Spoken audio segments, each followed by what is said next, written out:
He swore he would destroy any man who even glanced in my direction. 4 years. I lived trapped under his thumb, terrified of his wealth and violent temper. He genuinely believed I would stay scared forever. But he never factored in the night he crashed my family dinner to threaten me, setting off a chain of events that led him straight to my 6 feet 5 inches MMA champion boyfriend. For the first time in his miserable life, my possessive ex was the one who could not breathe. My name is Natalie, 33 years old, and I work as a director of commercial real estate in Chicago. Last Friday night was supposed to be a celebration. My sister Olivia and her husband, Andre, were hosting an intimate dinner at an exclusive downtown steakhouse to celebrate their 10th wedding anniversary. The private dining room was softly lit with crystal wall sconces, the table covered in heavy white linen and decorated with burgundy roses. We had just raised our glasses of champagne to toast to their decade of marriage when the heavy mahogany doors of our private suite violently burst open. The loud crash echoed off the pan-led walls, making the glasses vibrate. Standing in the doorway was Richard, my ex-boyfriend. He wore a tailored charcoal suit, his jaw clenched tight, and his eyes burning with that familiar possessiveness that had turned my life into a living nightmare for 2 years. He did not say a word at first. He simply marched over to where I was sitting, his heavy footsteps sinking into the plush carpet, and slammed a thick stack of glossy photographs right onto my dinner plate. The pictures scattered over the fine china. I looked down, my blood running cold. They were candid shots of me walking out of my apartment complex, me picking up dry cleaning, and prominently on top several photos of me walking into a private boxing and fitness gym late at night. The angle of the photos made it obvious I had been followed for weeks. Richard leaned down, bringing his face dangerously close to mine, his voice a low, terrifying whisper that sent shivers down my spine. "You actually thought you could hide from me in this city?" he sneered, placing his hands flat on the table, trapping me in my chair. "You think changing your car and moving across town means I do not know your every move? Let me make this crystal clear for you, Natalie. I own this city, and if I catch any guy so much as holding the door for you at that gym, I will personally break both of his legs. Before I continue this story, I need to know where you are watching from. Drop your city in the comments below. And if you have ever had to break free from a toxic, controlling relationship and take your life back, please hit that like button and subscribe. You are going to want to hear exactly how I handled this nightmare. I did not scream. A year ago, I would have dissolved into tears, begging him to leave me alone. But the woman he used to break was gone. Before I could even open my mouth to respond, a chair scraped loudly against the hardwood floor. Andre stood up. My brother-in-law is an imposing figure, a highly successful corporate and criminal defense attorney. He is a tall, broad-shouldered African-American man who commands respect the second he walks into a courtroom. Tonight, he was dressed in a sharp navy suit, and his expression was completely devoid of fear. He calmly reached up, adjusted his silk tie, and looked Richard dead in the eye. "Richard," Andre said, his voice smooth, but laced with absolute poison. "I did not spend 3 grueling weeks battling it out in court, gathering evidence of your abuse and getting a judge to sign a strict 3-year restraining order just for you to violate it right in front of a defense attorney. Do you have a death wish for your career?" Richard straightened up, letting out an arrogant laugh. He shoved his hands into his pockets, looking Andre up and down with disdain. He clearly thought his immense wealth as a venture capitalist made him untouchable. "You think a piece of paper signed by some local judge means anything to me?"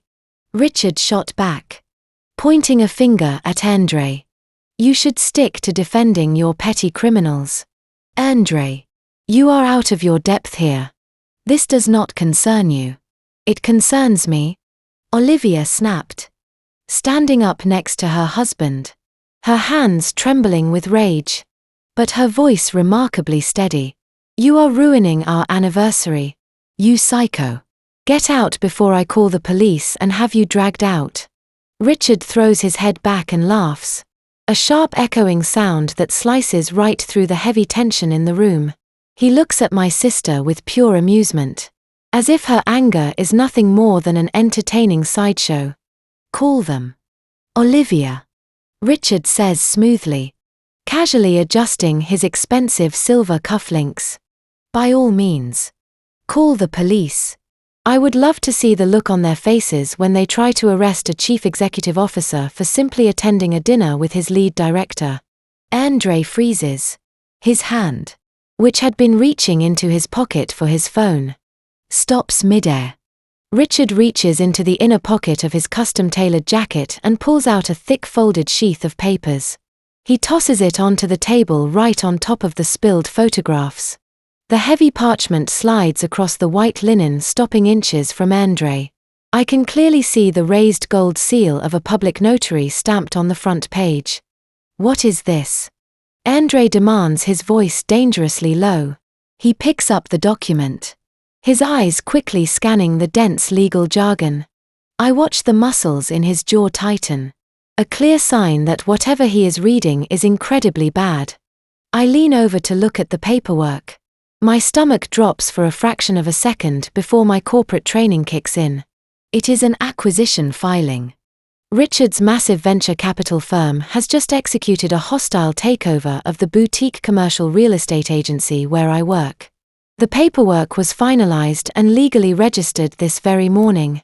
I am your boss now, Natalie, Richard announces. A sick, triumphant smile spreads across his face, his eyes gleaming with malicious delight. He looks at Andre, his voice dripping with condescension.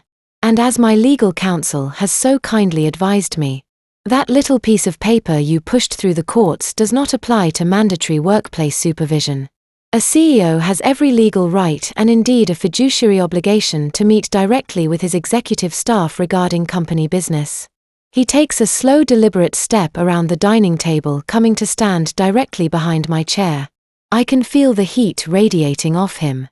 I can smell his cologne. That sharp, woody scent that used to make my stomach tie in agonizing knots for 2 solid years. He leans down, bringing his mouth so close to my ear that I can feel his breath against my skin. You are going to be working a lot of late nights in my office, Natalie, he whispers, his tone shifting from arrogant to deeply menacing, low enough that only I can hear. Just you and me every single evening. And if you even think about quitting, if you try to walk away from your job, I will instantly trigger the non-compete clause in your executive contract. I will sue you for breach of contract, freeze your bank accounts, and bury you in so much relentless litigation that you will be living on the street. You will not have a single dime to your name. You are mine. You have always been mine. And you will never escape. He stands back up, looking incredibly pleased with himself. He thinks he has me entirely trapped. He thinks he has completely neutralized the legal protection Andre built for me. Andre slams the heavy document onto the table. He steps around the chairs, putting his large frame firmly between Richard and me. This is targeted harassment disguised as corporate restructuring. Andre growls, his fist clenched tightly at his sides. I will have this acquisition tied up and torn apart in federal court before you can even move your desk into the corner office. Richard holds up his hands and mocks surrender, taking a slow step backward toward the exit. He looks utterly unbothered by the threat. Federal court takes months. Andre. Sometimes years. Until then, I run the show. He shoots one last lingering predatory look in my direction. See you bright and early on Monday morning. Natalie. Do not be late. We have a lot of one-on-one catching up to do. He turns on his heel and walks out of the private dining room, the heavy mahogany doors swinging shut behind him with a definitive thud. Dead silence falls over the room. Olivia immediately rushes to my side, her hands tightly gripping my shoulders, her eyes wide with panic. Andre is already dialing a number on his phone. furiously pacing the room, muttering about filing emergency injunctions and temporary restraining order addendums. They both look at me with deep concern. They expect me to break down. They expect the old Natalie, the terrified woman who would be hyperventilating in a massive panic attack right now, completely overwhelmed by Richard's power and endless resources. But I do not cry. My breathing is perfectly steady. My hands are not shaking. I reach into my designer clutch and pull out my phone. I keep it low under the edge of the table, shielded from my sister and brother-in-law's view. I open a highly secure encrypted messaging app that leaves no digital footprint. I select a single contact saved only under the name Project Alpha. My thumbs move quickly and decisively over the screen, typing out a short message. Phase 1 triggered. He took the bait. I hit send and watch the message encrypt and vanish. What Richard did not know and what my family did not yet realize was that I had been anticipating this exact move for 6 weeks. When you are dealing with a wealthy narcissist, you cannot just run and hide. You have to build a trap large enough to hold their massive ego and let them walk right into it, completely convinced they are the ones pulling the strings. Richard thought he was the hunter cornering his prey. He had no idea he was stepping into an arena with a titan. The weekend passed in a blur of calculated preparation. When I stepped off the elevator onto the executive floor of my firm on Monday morning, the entire atmosphere of the office had already shifted. The usual energetic hum of brokers closing deals and assistants rushing between desks was completely gone. In its place was a suffocating heavy silence. The staff members were glued to their computer screens, too afraid to even look up. Richard had wasted absolutely no time. He had already claimed the massive glass-walled corner office, leaving the door wide open so his intimidating presence could bleed out into the rest of the floor. At exactly 9 o'clock, a loud notification pinged on every computer in the office. It was an urgent summon from our new chief executive officer for an all-staff meeting in the main boardroom. I picked up my notepad, smoothed down my tailored skirt, and walked into the room with my head held high. My colleagues shot me sympathetic, terrified glances as I took my usual seat near the head of the table. A moment later, Richard strolled into the room. He did not sit down. He paced behind the leather chairs like a warden inspecting a prison, looking incredibly smug. He started the meeting with a generic, arrogant speech about trimming the fat and maximizing corporate synergy. But everyone in that room knew exactly why we were there. This was an execution and I was the one on the chopping block. Richard stopped pacing and stood directly across from me, placing his hands flat on the polished mahogany table. He looked around the room, his eyes gleaming with malicious intent. "Let us talk about the upcoming $50 million Skyline Tower launch," Richard announced, his voice booming in the quiet room. "This is currently our most lucrative commercial high-rise project. And looking over the files this morning, I am deeply disturbed by the sheer lack of aggressive strategy. Therefore, I am immediately restructuring the leadership on this account. Natalie is stepping down as the lead director effective right now." A collective gasp echoed around the boardroom. Several senior brokers shifted uncomfortably in their seats. I had spent 18 grueling months cultivating that specific deal. I had flown across the country, wined and dined the investors, and personally designed the financial modeling that won us the bid. To strip me of it was professional sabotage of the highest order. Richard turned toward a young, terrified-looking man sitting at the far end of the table. "Jason," Richard said smoothly. Jason was a 23-year-old junior intern who had been with the company for exactly 3 weeks. "Jason, I am handing the Skyline Tower account over to you. I want a fresh masculine perspective on this launch." Jason looked like he was about to pass out.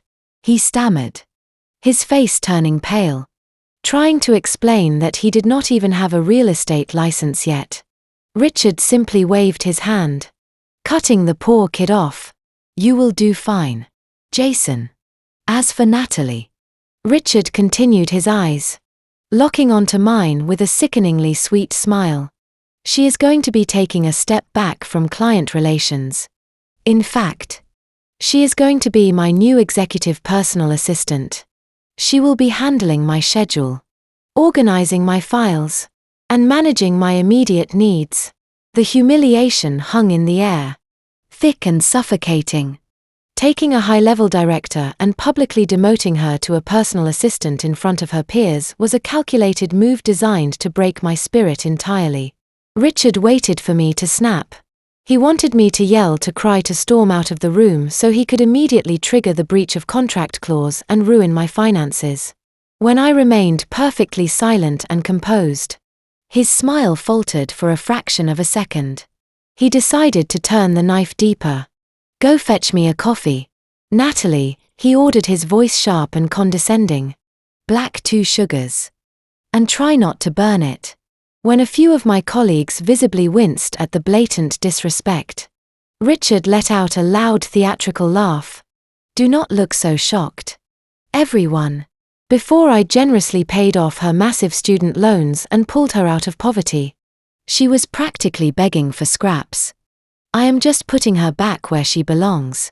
I am simply collecting on an old debt. It was a brilliant, venomous lie. I had paid off my own student loans through years of relentless saving. But Richard loved to rewrite history to make himself the savior and me the helpless victim. He wanted everyone in my professional sphere to view me as nothing more than his charity case. I did not defend myself. I did not raise my voice. I simply stood up from my leather chair, picked up my notepad, and looked him dead in the eyes. I gave him a polite, hollow corporate smile. "Right away, Richard," I replied evenly. I turned and walked out of the boardroom toward the employee kitchen. My heart was beating steadily in my chest. I felt no shame, only a cold, sharp focus. As I stood by the coffee machine, watching the dark liquid pour into the mug, I checked my watch. It was 9:20 in the morning. Richard thought he had just successfully stripped me of my power and dignity. He was completely unaware that by handing the $50 million Skyline Tower project over to a junior intern, he had just unknowingly walked straight into a massive financial landmine. I calmly stirred 2 sugars into his coffee, picked up the mug, and headed back to the boardroom to watch my trap spring shut. I pushed the heavy glass door open and stepped back into the boardroom. The air was thick with the nervous energy of my colleagues who were all staring down at their legal pads. I walked gracefully to the head of the table and placed the steaming mug of coffee exactly 2 in from Richard, right hand, black 2 sugars, just as he ordered. He did not even bother to look up at me or say thank you. He just took a sip, leaning back in his leather executive chair, looking like a king surveying his newly conquered kingdom. He opened his mouth to continue his arrogant speech about trimming the fat from the company payroll. Before he could get the first word out, the intercom in the center of the boardroom table buzzed loudly. The receptionist voice echoed through the speaker, sounding visibly panicked. "Sir, I am so sorry to interrupt. The primary investors for the Skyline Tower project have arrived. They are an hour early for their quarterly update and they are demanding to come into the boardroom right now." Richard frowned, clearly annoyed by the interruption. But he quickly smoothed his expression into a mask of professional charm. "Send them in immediately," he commanded. He stood up, buttoning his custom suit jacket, ready to play the brilliant and powerful chief executive officer. The heavy mahogany doors swung open. In walked Victor Thorne, the lead representative for a massive international sports syndicate. Victor was a man who did not play games. He managed billions of dollars in assets for global athletic leagues and had a reputation for being ruthless in the boardroom. He was flanked by 2 serious-looking corporate attorneys holding thick leather briefcases. What Richard did not know was that Victor Syndicate was deeply connected to the global MMA circuit. And more importantly, Victor was a very close personal friend of Damien. Richard stepped forward, extending his hand with a bright fake smile. "Victor, it is a pleasure to finally meet you.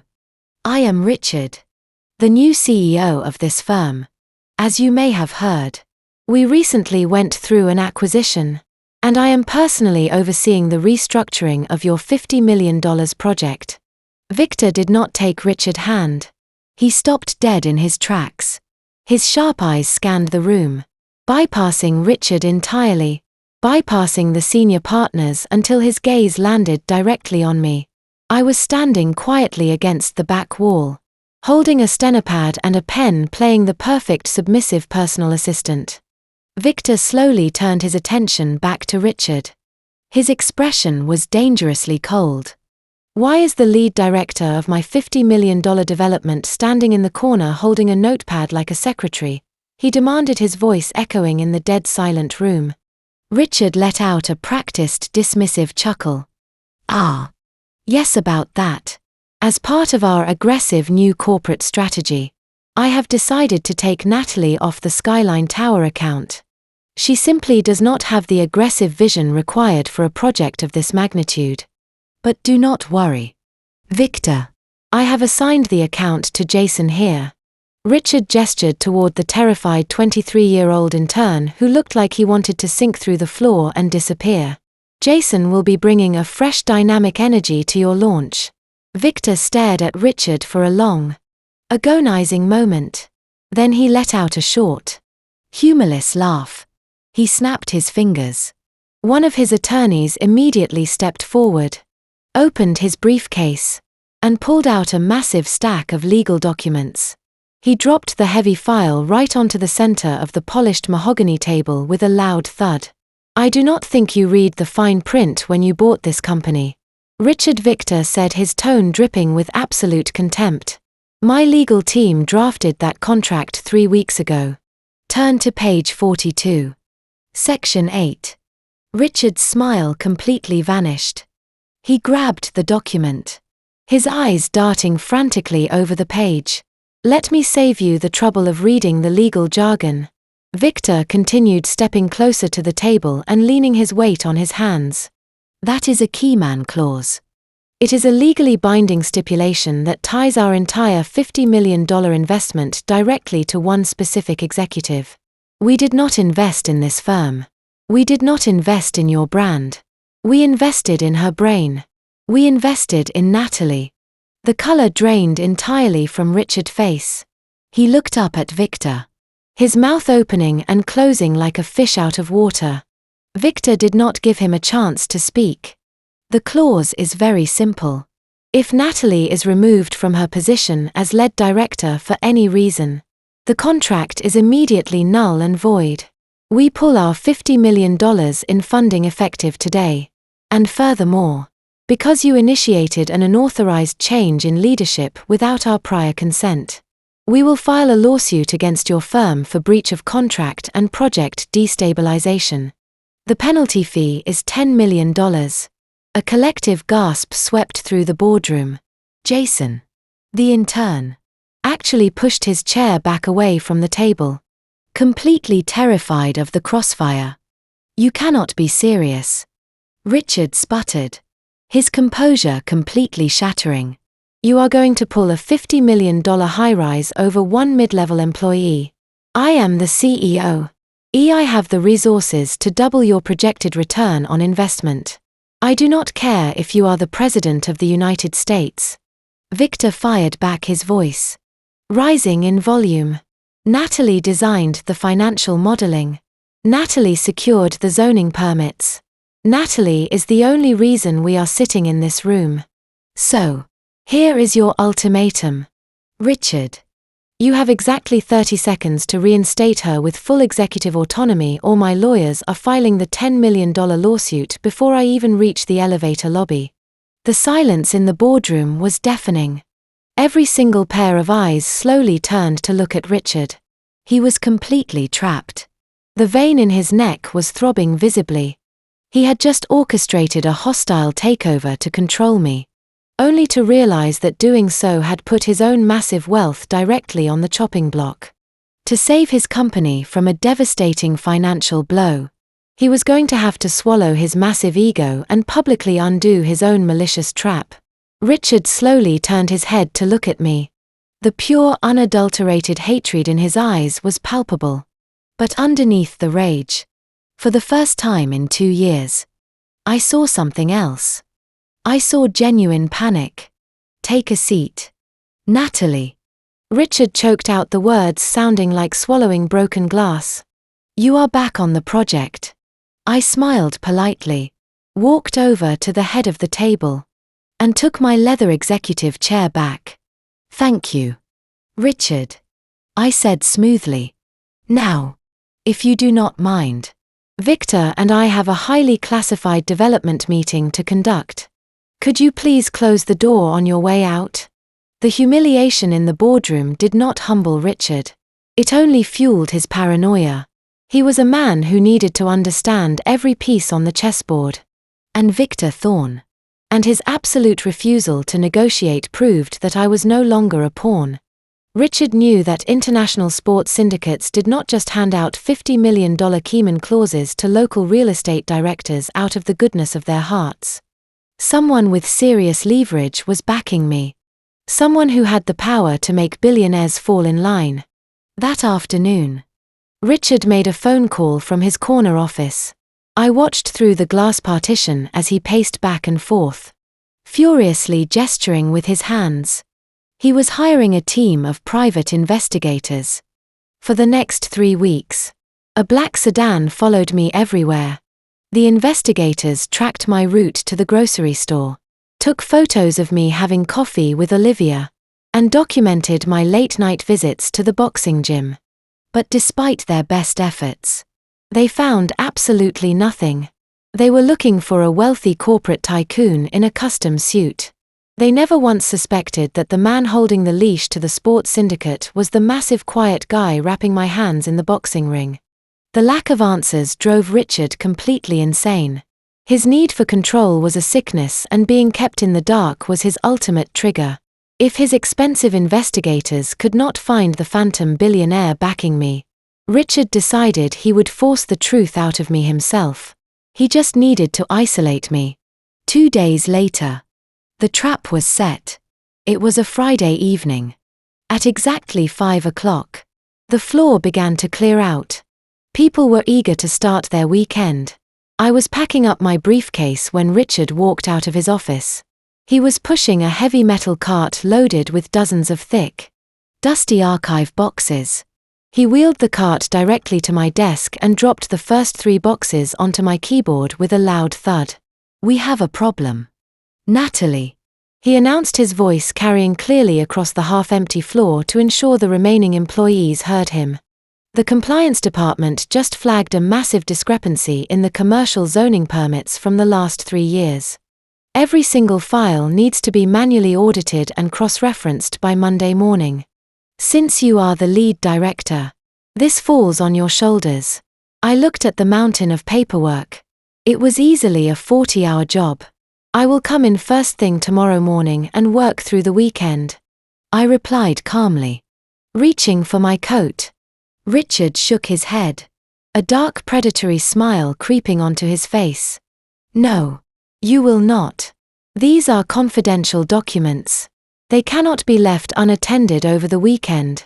You are going to stay right here and finish the audit tonight. I do not care if it takes you until dawn." He turned to the few remaining staff members who were hovering near the elevators. "Everyone else, go home," he ordered. "Have a great weekend." Within 10 minutes, the entire floor was completely deserted.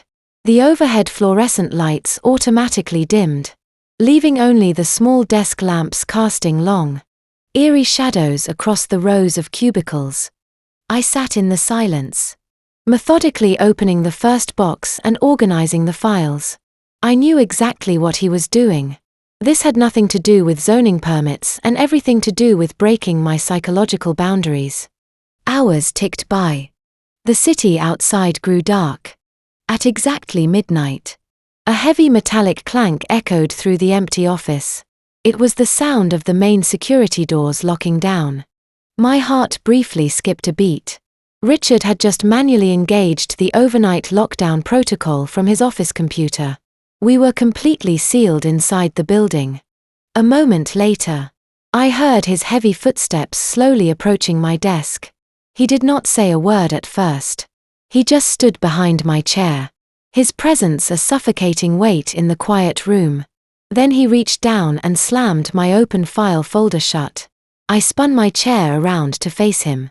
He placed one hand on my desk and the other on the back of my chair, effectively caging me in. The charming CEO mask was completely gone. In its place was the monster I had spent 2 years running from. "Who is it?" "Natalie," he demanded, his voice dropping to a dangerous growly whisper. "Who is funding you?" I looked straight into his cold, dark eyes. "I do not know what you are talking about." "Richard." He leaned in closer, his jaw clenching so hard the muscle ticked under his skin. "Do not play games with me. Victor Thorne does not take orders from mid-level commercial employees. You are clearly sleeping with someone. Someone with extremely deep pockets and serious leverage. Tell me his full name right now. Tell me exactly who he is, or I swear I will make you deeply regret the day you were ever born into this world." Richard's breath was hot against my face. He raised his hand, his fingers twitching, as if he was fighting the urge to grab my shoulders and physically shake the information out of me. I stood perfectly still, refusing to give him the satisfaction of seeing me flinch or step back, before he could close the final inch of space between us. A loud, sharp electronic beep pierced the dead silence of the office. The heavy magnetic locks on the main entrance doors disengaged with a heavy metallic clack. An instant later, the building's smart lock system initiated a complete emergency override. The dimmed overnight lighting suddenly surged to 100% brightness, flooding the entire executive floor with blinding white fluorescent light.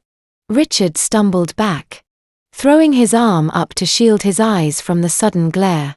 "What the hell is that?" he snapped, looking wildly toward the front lobby. "I locked those doors manually from my private terminal. No one has the authorization to bypass my codes." The thick glass doors slid open smoothly. 2 men stepped onto the carpeted floor. They did not look anything like the standard overnight security guards who usually patrolled the lobby desk. These men were massive. They wore tailored black tactical suits, dark ties, and clear coiled earpieces. They moved with the silent predatory grace of highly trained military operatives. Richard's face contorted with unhinged rage. He marched aggressively past my desk, pointing a shaking finger at the intruders. "Who do you think you are?" he demanded, his voice echoing loudly across the empty cubicles. "This building is on full executive lockdown. I am the chief executive officer of this firm. And you are trespassing. Get out right now before I call the police and have you both arrested." The 2 men did not even blink. They completely ignored his screaming. The lead operative walked calmly to the central security console on the wall, pulled a sleek black keycard from his pocket, and swiped it against the scanner. The system chimed cheerfully, flashing a bright green light that indicated maximum security clearance. The operative slowly turned to face Richard, his expression entirely blank. "We are the new elite security detail," he stated in a deep, heavy, monotone voice that carried no emotion whatsoever. "Contracted directly by the Skyline Tower Investment Syndicate. Our mandate is the absolute physical protection of the lead director and the preservation of her working environment. We have full override clearance for all floors effective immediately." Richard was practically foaming at the mouth. He took a threatening step toward the operative. "I did not authorize this. I own this company. I am terminating your contract right this second. Leave the premises before I have you thrown out." The second operative smoothly stepped forward, positioning his massive frame directly between Richard and me. He did not say a single word, but the sheer physical threat radiating from him was enough to make Richard freeze in his tracks.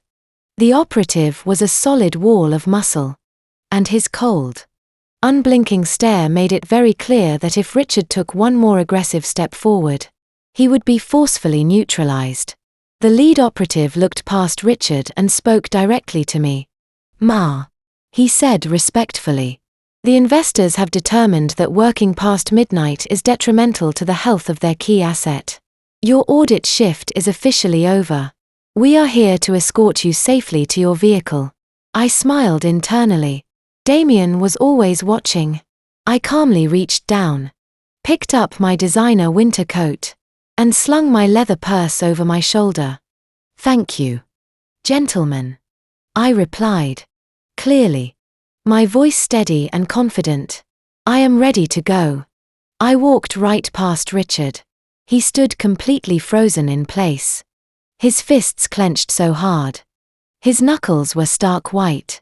He was powerless, utterly humiliated in his own office, completely outmatched by the invisible titan he was desperately trying to uncover. The two operatives flanked me instantly, forming a protective barrier as we walked down the hall to the elevator banks. The steel doors slid shut, leaving Richard standing entirely alone in the glaring lights of the deserted floor. Back in the corner office, Richard let out a guttural scream of absolute fury. He kicked a heavy metal trash can, sending it crashing violently into a glass partition.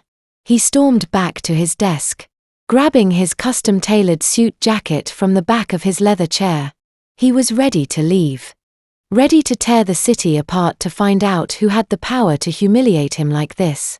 As he forcefully shoved his arm into the sleeve, his hand brushed against something strange in the inner breast pocket.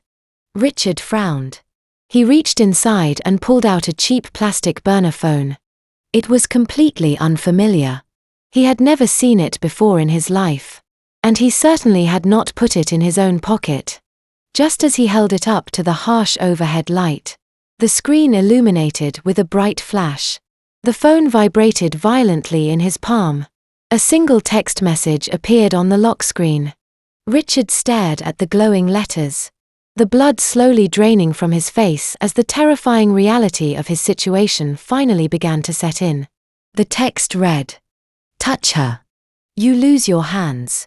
The weekend did not cool Richard down. The threatening text message on that plastic burner phone completely shattered his illusion of absolute control. Fear is a dangerous and unpredictable emotion for a narcissist.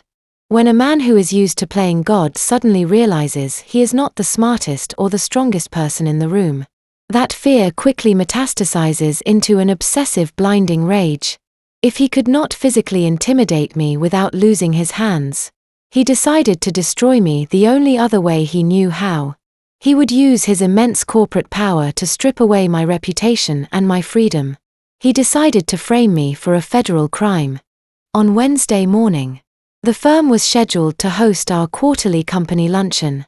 It was a mandatory catered event where over 100 employees gathered in the main glass atrium to celebrate the recent quarterly acquisitions. It was the absolute perfect stage for the public execution Richard had meticulously planned. Around 10 o'clock in the morning, I received an urgent email from the Human Resources Department requesting my immediate presence on the 4th floor to sign some routine benefits paperwork. I knew it was odd, but I complied. What I did not know was that it was a fake errand orchestrated directly by Richard to get me away from my desk. While I was sitting in the Human Resources office filling out meaningless tax forms, Richard slipped out of his corner suite. The executive floor was completely deserted. Everyone else was already heading down to the atrium to secure good seats and grab food. Richard walked confidently into my office. He carried a sleek black leather folder under his arm. Inside that folder was a highly illegal unregistered corporate bearer bond worth exactly $100. 000. A bear bond is essentially untraceable cash in the world of high corporate finance. Whoever physically holds the paper owns the money. Richard had pulled it from a hidden offshore account he absorbed during the hostile takeover of our firm. He moved quickly and quietly. He opened my designer leather briefcase sitting next to my desk, unzipped the hidden interior fabric lining, and shoved the heavy parchment bond deep inside. He zipped it back up, making sure the bag looked entirely undisturbed. He then pulled a silk handkerchief from his pocket and wiped down the zipper, ensuring none of his fingerprints were left behind. Richard walked back to his office, locked the door, picked up his desk phone, and dialed the Chicago Police Department. He did not call the standard emergency line. Richard used his wealth and connections to bypass the usual channels, calling directly into the white-collar crime and financial fraud division. He put on the performance of a lifetime. He sounded deeply troubled, playing the role of a responsible and ethical chief executive officer who had just uncovered a massive internal theft. He told the police dispatcher that he had received anonymous tips pointing to a senior director embezzling high-yield bonds from the company vault. He gave them my exact name, my physical description, and my location. He demanded immediate police intervention, claiming I was a flight risk and was likely planning to leave the building with the stolen assets hidden in my personal bag. By noon, I was standing in the center of the crowded atrium. The room was buzzing with lively conversation. Waiters in crisp white shirts were walking around carrying silver trays of expensive appetizers and champagne. I was holding a glass of sparkling water, chatting with the lead architect for the Skyline Tower project. The atmosphere was light and celebratory. Then I felt a strange prickle on the back of my neck. It was that primal instinct warning you that you are being hunted. I looked up toward the second-floor glass balcony overlooking the atrium. Richard was standing there looking down at the crowd. He was swirling a glass of expensive scotch, a tight, vicious smile playing on his lips. He looked directly into my eyes and raised his glass in my direction, a silent mocking toast to my impending downfall. Less than a minute later, the heavy glass doors of the main atrium swung open. The cheerful chatter of the luncheon died instantly, replaced by a heavy, suffocating silence. Four uniformed Chicago police officers accompanied by two plainclothes detectives holding silver badges marched into the room.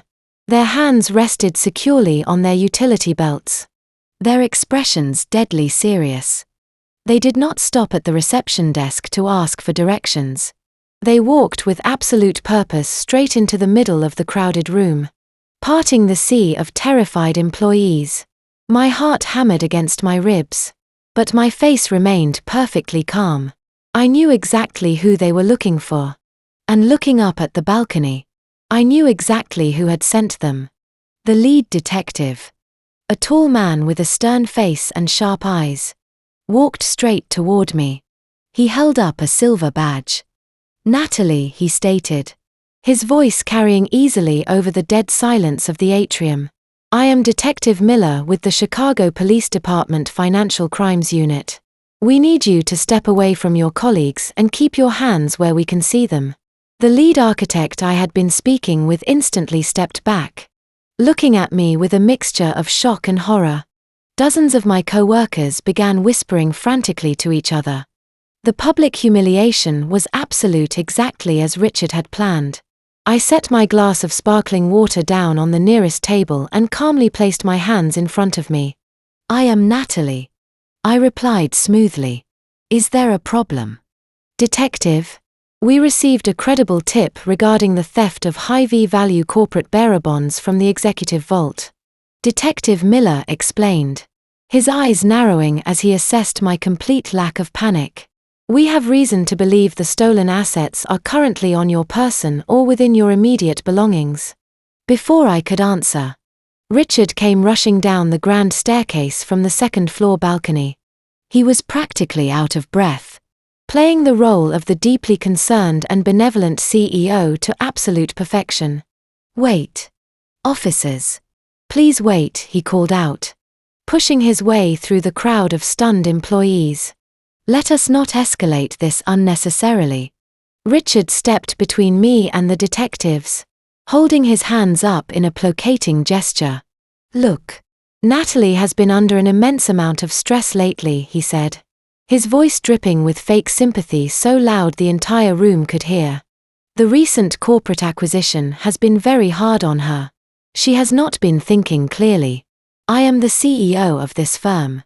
And frankly, I do not want to see a woman I once cared deeply about ruin her life over a momentary lapse in judgment.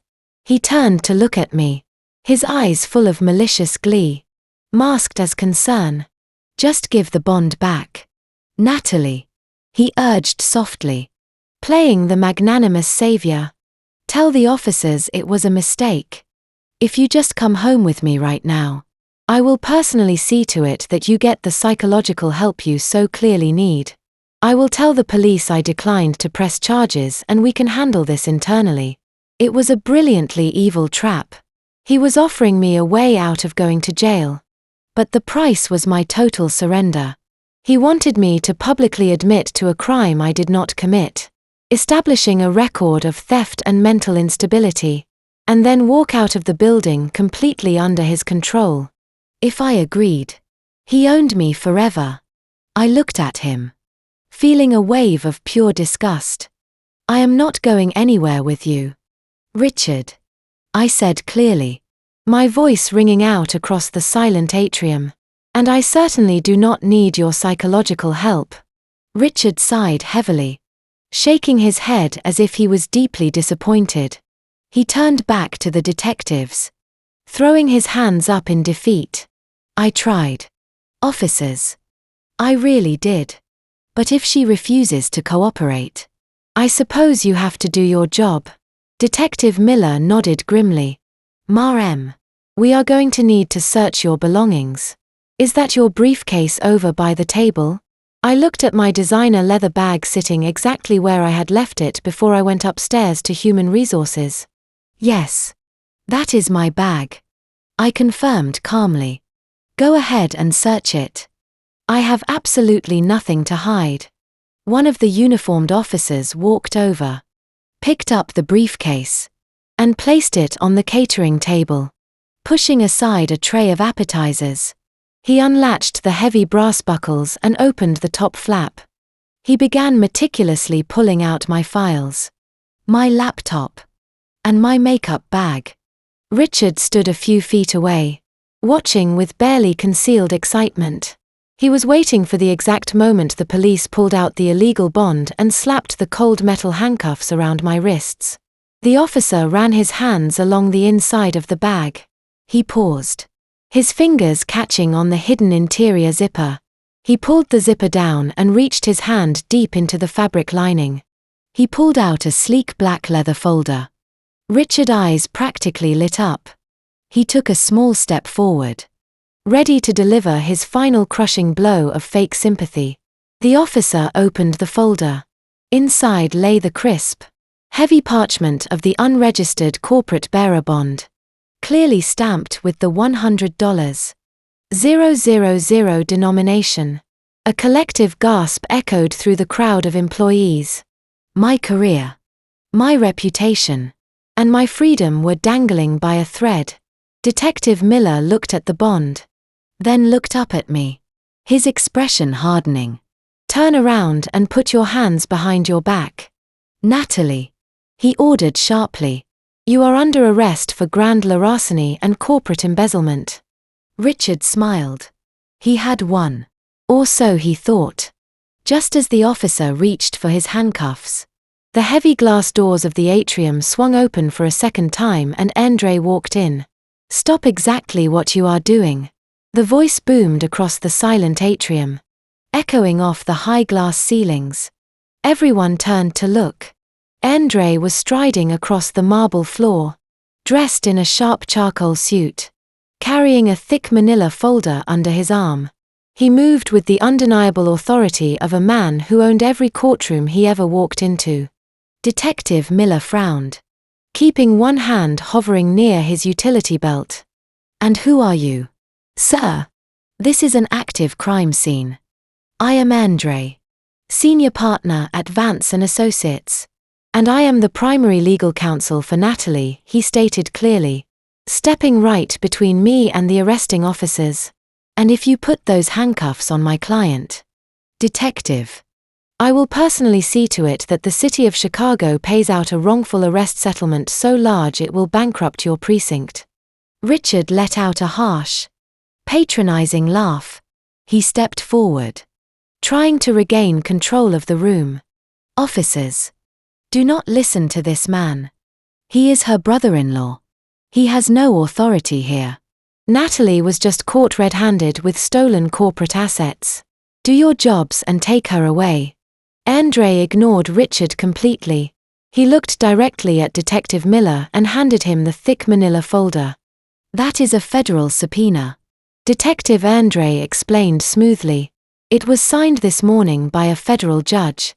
My firm has been conducting an independent investigation into extreme workplace harassment and illegal surveillance orchestrated by the new CEO of this company." Detective Miller opened the folder, his eyes quickly scanning the legal documents. His expression shifted from annoyed to highly alert. "As part of that investigation," Andre continued, raising his voice so the entire atrium could hear every single word, "we contracted an elite private cybersecurity firm to conduct daily sweeps of Natalie's personal office. We were looking for unauthorized listening devices. Instead, we found something much better. We installed our own independent security measures. Measures that operate completely outside the building's standard surveillance grid." Richard's face suddenly went pale. The confident, arrogant smirk vanished entirely. "What are you talking about?" Richard demanded, his voice cracking slightly. "What security measures?" Andre smiled. A cold, calculating smile. He turned toward the audiovisual technician who was standing nervously near the main presentation stage. The technician had set up a massive projector screen for the luncheon speeches. Andre walked over to the podium, pulled a sleek silver flash drive from his pocket, and plugged it directly into the master laptop. "Turn the screen on," Andre ordered the technician. The technician quickly tapped the keyboard. The massive 50-foot projector screen descended from the ceiling behind the stage. The bright lights of the atrium dimmed automatically. "If you want to know how that bearer bond ended up in my client bag," Detective Andre said, pointing at the massive screen, "I suggest you watch very closely." The screen flickered to life. The video quality was breathtakingly crisp. It was not the grainy black and white footage typical of standard ceiling cameras. This was flawless high 4K video captured by a microscopic lens embedded inside the smoke detector directly above my desk. The entire company watched in stunned silence as the footage played. There was Richard, clearly visible, sneaking into my empty office. The camera captured every single detail. It showed him looking over his shoulder nervously. It showed him unzipping my leather briefcase. And in glaring high definition, it showed him pulling the stolen $100,000 bearer bond from his own jacket pocket, wiping it down carefully with a silk handkerchief and shoving it deep into the lining of my bag. Gasps erupted across the atrium. 100 pairs of eyes shifted from the screen directly to Richard. The video continued playing on a loop, showing the CEO of the company committing a blatant felony, framing his own executive director in broad daylight. Richard was hyperventilating. He took a stumbling step backward, his eyes darting frantically around the room, looking for an exit. "That is a deep fake," he shouted, his voice shrill and desperate. "That is manipulated video. He is framing me. This is a corporate conspiracy." Detective Miller slowly closed the manila folder. He handed the briefcase back to me, the handcuff still dangling loosely from his other hand. He did not look at me anymore. His sharp, calculating gaze was fixed entirely on Richard. "Sir, I have been analyzing security footage for 15 years," Detective Miller said, his tone turning instantly hostile. "That is not a fake video. That is raw, unedited footage of you planting evidence and filing a false police report." The 4 uniformed police officers immediately closed ranks. They stepped away from me and formed a tight circle around Richard, blocking his path to the main exit doors. The plain-clothed detectives stepped forward, their hands resting decisively on their belts. "Richard," Detective Miller said, his voice ringing with absolute finality, Turn around and put your hands behind your back. Richard was completely trapped. The man who had spent the last 2 years manipulating every situation to his advantage had finally run out of moves. He looked at the officers surrounding him, his chest heaving with panic. He looked up at the balcony down at the floor, and finally his eyes locked onto mine. There was no arrogance left. Only raw, pathetic terror. The elaborate trap he had spent days building to destroy my life had just violently snapped shut on his own neck. The hunter had officially become the hunted. Before Detective Miller could lock the heavy steel cuffs around Richard's wrists, Andre took a slow, deliberate step forward. He raised his hands, signaling the detective to wait just one brief moment. Andre was not finished. A simple arrest for filing a false police report and corporate embezzlement was not enough. Andre wanted to completely shatter Richard's reality and ensure he understood the absolute magnitude of his defeat. "Hold on, Detective," Andre said, his voice dropping to a low lethal register that sent a chill through the entire room. "Let him process this properly. Richard needs to understand that the Chicago Police Department is the absolute least of his worries right now." Richard blinked rapidly, his chest heaving as he struggled to draw breath. He looked at Andre, his face a mask of confusion and rising panic. "What are you talking about?" Richard choked out his voice. Barely a whisper.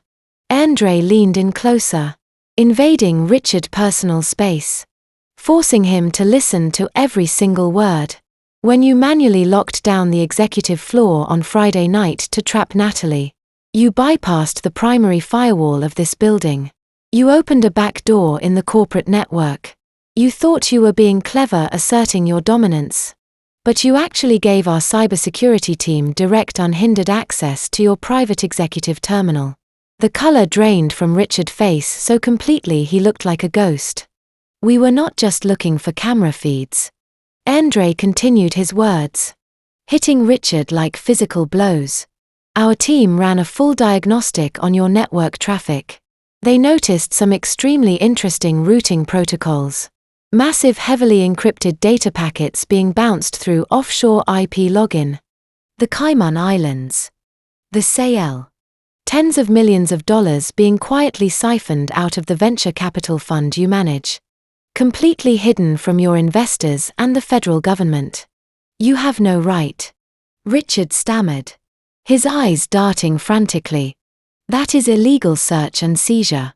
You cannot use that data in any court of law. It is inadmissible." Andre let out a cold, sharp laugh that echoed across the silent atrium. "I am a defense attorney, Richard. I know exactly what I can and cannot do. I do not need to use it in court because I did not send that data to a local judge. I sent the entire encrypted packet directly to the Criminal Investigation Division of the Internal Revenue Service at exactly 8 o'clock this morning." A collective murmur rippled through the surrounding police officers.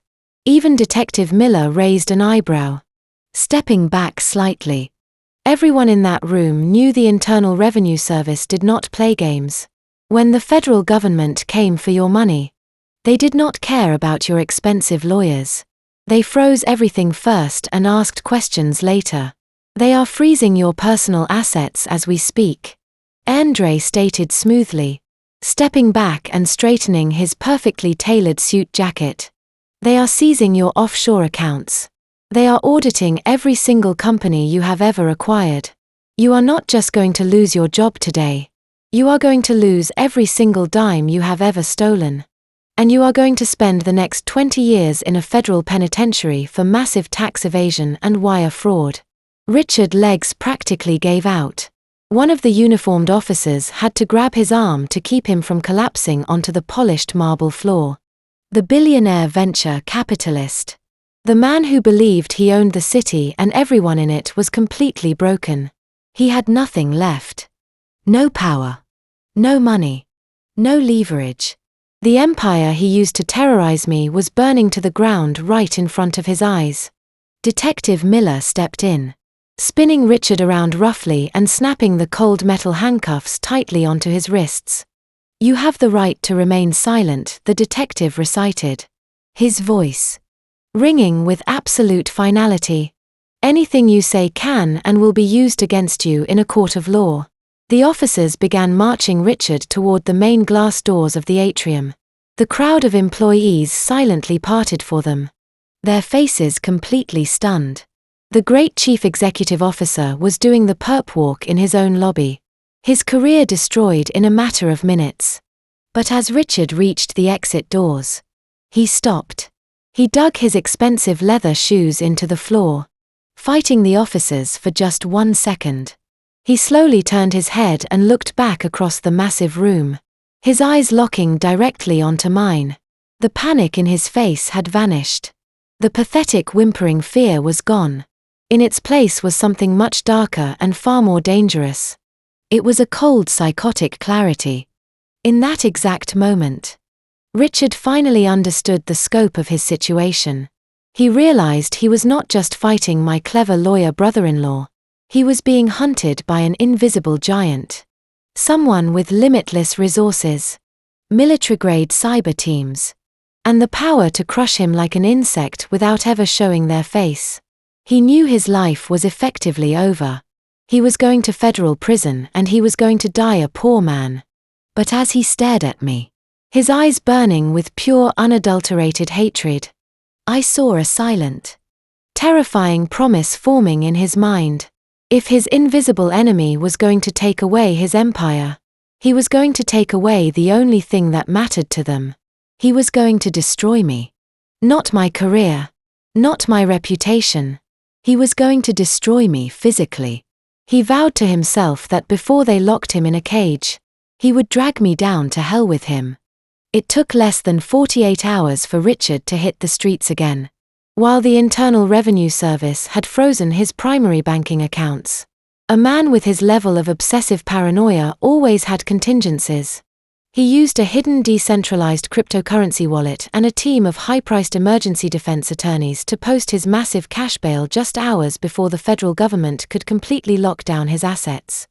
He was out of a jail cell, but his empire was crumbling around him. And like a cornered rabid animal, he decided to inflict as much collateral damage as humanly possible before he went down. He could not touch me physically. Not yet. So, he aimed directly for my reputation and my family. The assault began on a Tuesday morning. I was sitting in my kitchen drinking coffee when my phone suddenly started vibrating relentlessly. Within minutes, I had hundreds of notifications from industry networking apps, text messages from confused colleagues, and missed calls from unknown numbers. Richard had weaponized his remaining corporate contacts and hired a shadow public relations firm to launch a highly coordinated smear campaign. An anonymous untraceable email blast had been sent to every major commercial real estate firm in Chicago, including all of my current clients. Attached to the email were several audio files. When I tapped the screen and pressed play, a wave of profound nausea washed over me. It was my voice. Or rather a flawless artificial intelligence replication of my voice. The doctored audio featured me having a highly suggestive, inappropriate conversation with a man who sounded exactly like Victor Thorne. The manipulated recording heavily implied that I was offering sexual favors in exchange for securing the $50 million Skyline Tower investment. It was vile. It was completely fabricated. But in the ruthless male-dominated world of high-stakes commercial real estate, rumors are a deadly currency. Perception quickly becomes reality. Within hours, anonymous industry gossip blogs picked up the audio leak. The comments sections were filled with vicious misogynistic attacks. My professional credibility, a reputation I had built over 10 years of grinding sleepless nights and flawless negotiations, was being dragged through the dirt for the entire city to see. But Richard did not stop with me. A narcissist knows that to truly break someone, you have to isolate them from their support system. He knew my sister Olivia was my absolute rock. To cut off my emotional safe haven, he went directly after her livelihood. Olivia owned a highly successful upscale catering business that serviced elite corporate events and luxury weddings across the city. By Wednesday afternoon, her business social media pages and review sites were completely overrun. A massive bot network, undoubtedly paid for by Richard, flooded her profiles with hundreds of fake one-star reviews. The fabricated comments claimed terrible food poisoning, horrific customer service, and disgusting health code violations. The digital attack was swift and devastating. He even paid an anonymous caller to contact the city health department and report severe infestations at her commercial kitchen, triggering an unannounced, highly disruptive government inspection right in the middle of her prep for a massive charity gala. Because of the sudden influx of horrible reviews and the rumors of health violations, Olivia had 3 major corporate contracts cancel their catering orders in a single day. The financial blow cost her thousands of dollars in lost revenue and severely damaged the prestigious brand she had worked so hard to build. I sat in my apartment living room, staring blindly at my laptop screen as another wave of fake articles and ruined contracts materialized online. The sheer magnitude of his malice was suffocating. The walls felt like they were closing in. Richard was trying to strip away everything I loved brick by brick until I had absolutely no one left to turn to. He wanted me to feel toxic. He wanted my family to resent me for the destruction I had supposedly brought to their doorsteps. He wanted me broken, isolated, and entirely dependent on his mercy. He wanted me to believe that loving me was a liability. He hoped that by ruining my sister financially, she would blame me and walk away, leaving me completely exposed and alone. My phone buzzed again, breaking through the heavy silence of my apartment. It was Olivia calling. I hesitated before answering, my heart heavy with guilt. I was fully prepared for her to be crying or angry or begging me to just give Richard whatever he wanted so the nightmare would finally stop. I took a deep breath, braced myself for the worst, and swiped the screen to answer the call. I swiped the screen and held the phone to my ear, bracing myself for the sound of my sister crying. "Olivia, I am so sorry." I started immediately, the words tumbling out of my mouth in a desperate rush. "I will fix this. I promise you. I will fix this." There was no crying on the other end of the line. Instead, Olivia's voice was calm and unnervingly cold. "Come over to the house right now. Natalie. We need to talk." She hung up before I could say another word. The drive to her house felt like walking to my own execution. When I walked through her front door, the house was dead silent. Olivia was sitting at the massive kitchen island. Scattered across the marble countertop were printed emails, cancellation notices, and printed screenshots of the vile reviews. Andre was standing near the window, his arms crossed over his chest, staring out into the yard. I sat down across from her, the heavy weight of guilt crushing my chest. "I just saw the news about the health department," I whispered, looking at the cancellation notices. "How bad is it?" Olivia looked up at me. Her eyes were red, but there were no tears falling. "We just lost the Sterling Foundation Gala," she said flatly. "That was a $50,000 catering contract. They canceled 10 minutes ago because the board of directors did not want the negative press associated with the fabricated health code violations. My business is hemorrhaging money by the hour." I felt sick to my stomach. Richard had won. He had found my breaking point. I could endure his attacks on my own career, but I absolutely could not watch him destroy my sister's life because of me. I stood up from the stool, my hands shaking. "I am going to call him," I said, my voice hollow and defeated. "I am going to go to his office. I will tell him I will drop the police charges. I will sign a non-disclosure agreement. I will give him full control of the real estate accounts. I will do whatever he wants just as long as he calls off the PR firm and leaves your business alone. I cannot let you lose everything you have built because of my past mistakes." Bang! Olivia slammed her hand down onto the marble countertop so hard the coffee mugs rattled. The sharp sound echoed through the kitchen like a gunshot. "Sit back down, Natalie," she commanded, her voice fierce and completely uncompromising. I froze, startled by her sudden explosive anger. Olivia stood up, leaning over the kitchen island, her eyes burning with an intense protective fury I had never seen before. "Do you think this is about catering contracts?" Olivia demanded, pointing a shaking finger at the scattered papers. "Do you actually think I care about a few cancelled corporate events? If you ever suggest surrendering to that monster again, I will drag you out of his office myself." "But your business," I protested weakly. "He is destroying it. Let it burn." Olivia fired back without a second of hesitation. "I can rebuild a business. I cannot rebuild my sister." She walked around the island and grabbed my hands, holding them so tightly it almost hurt. "Have you forgotten what he did to us 5 years ago? Because I have not. I remember exactly what happened when Dad was dying in the hospice ward." The memory hit me like a physical blow. 5 years ago, during the final 2 weeks of our father life, Richard had completely isolated me. "He told me you were too busy with work to visit Dad." Olivia continued, her voice thick with raw emotion. "He intercepted my phone calls.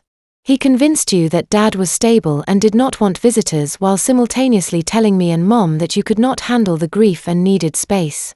He deliberately kept you away from your own father's deathbed just so he could be the only person you had left to lean on when the end finally came. He stole your final goodbye with our father just to feed his sick need for absolute control." Tears finally broke free, sliding down my cheeks. "I let him manipulate us back then because I did not see the signs," Olivia said, her voice dropping to a fierce, steady whisper. "I will never let him isolate you again. He thinks attacking my business will make me turn my back on you. He thinks we are weak. We are going to show him exactly what happens when you threaten our family." Andre pushed away from the window and walked over to the kitchen island. He dropped a thick leather binder onto the marble counter. He had not been staring out the window in defeat. He had been on the phone with his legal team for the past 4 hours. "We are not just playing defense anymore," Andre stated, his voice radiating pure authority. "I just finished drafting a massive civil lawsuit against Richard and the shadow public relations firm he hired. We are filing for extreme defamation, torch IOUs, interference with business contracts, and intentional infliction of emotional distress." Andre opened the binder, revealing pages of IP addresses and financial wire tracking logs. "Richard thinks his bot networks are untraceable," Andre explained with a dark, confident smile. "But Damien's cybersecurity team has been tracking the offshore payment since the first fake review dropped. We have the exact routing numbers linking Richard's personal cryptocurrency wallet to the PR firm orchestrating this smear campaign.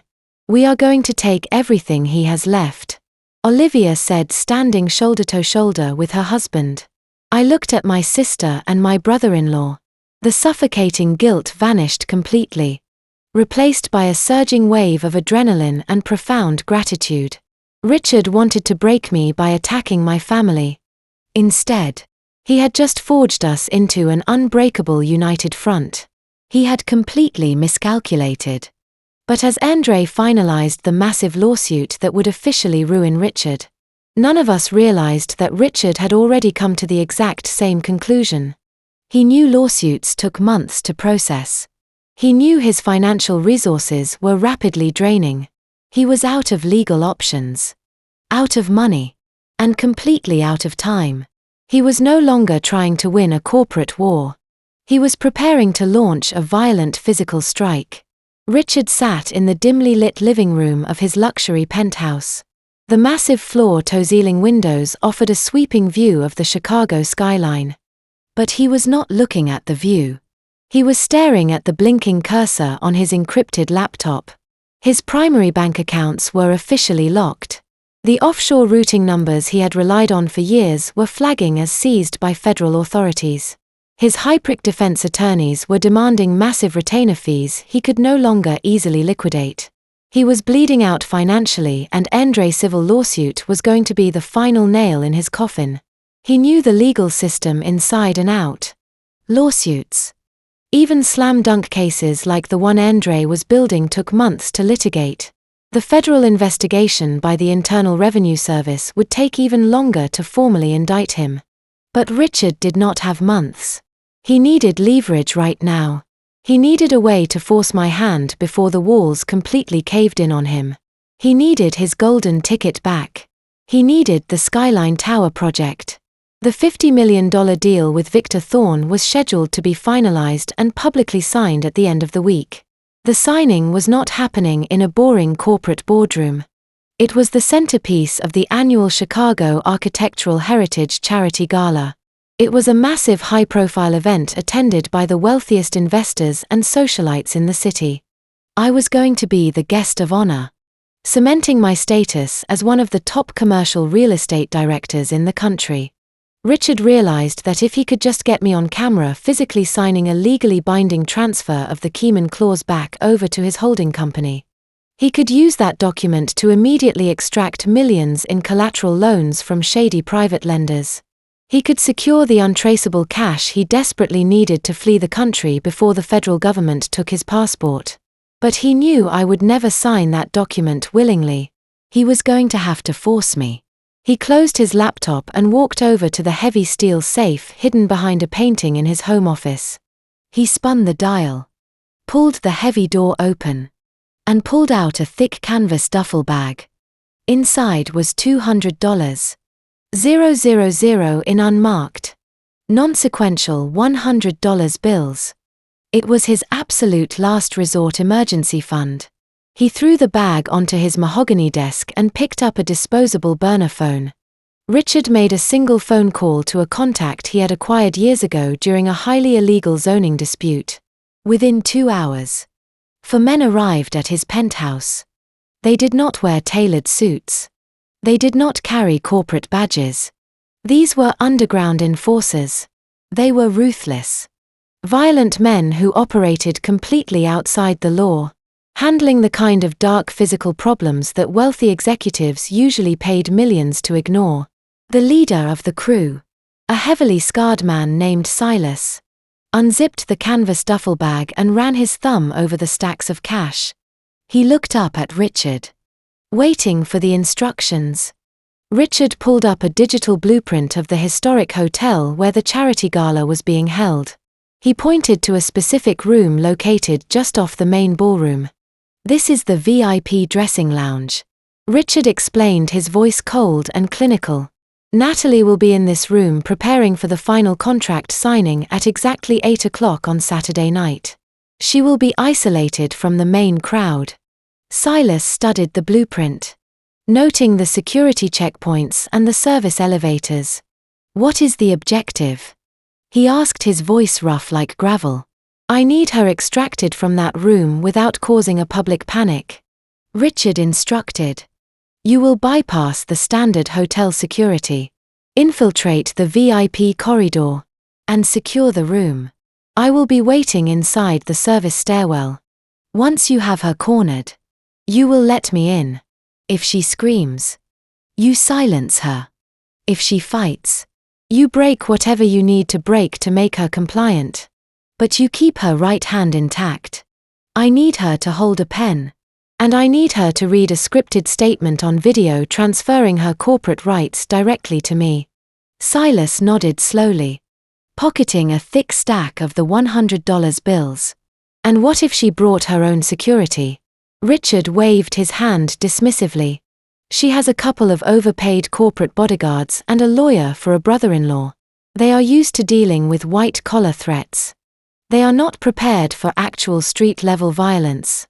You overwhelm them. You secure the target and you get me that signature. Once the video is recorded, you take her down the service elevator and put her in the trunk of my car." The plan was set. Richard had completely abandoned his corporate persona. He had crossed the line from a manipulative narcissist to a violent, desperate criminal. He believed he was unleashing a force I could not possibly comprehend or defend against. He thought he was sending monsters to drag me into the dark. He had absolutely no idea that by targeting that specific VIP room, he was sending his hired thugs straight into the jaws of an apex predator. He had no idea that Damien would be waiting in the shadows. Saturday night arrived with a sharp chill in the Chicago air. But inside the Grand Heritage Hotel, the atmosphere was nothing short of electric. The annual Architectural Heritage Charity Gala was the crown jewel of the City High Society calendar. The massive grand ballroom was a breathtaking spectacle of gilded arches, towering crystal chandeliers, and elaborate floral centerpieces cascading down from the ceiling. A live string quartet played softly over the low sophisticated hum of hundreds of wealthy investors, socialites, and politicians mingling in their finest formal wear. Waiters in pristine white tuxedos drifted through the crowd carrying silver trays lined with crystal fluts of vintage champagne. I stood near the center of the room, taking a deep breath to steady my racing heart. I was wearing a custom-tailored emerald green silk gown that cascaded gracefully down to the floor paired with delicate diamond earrings Olivia had lent me for the occasion.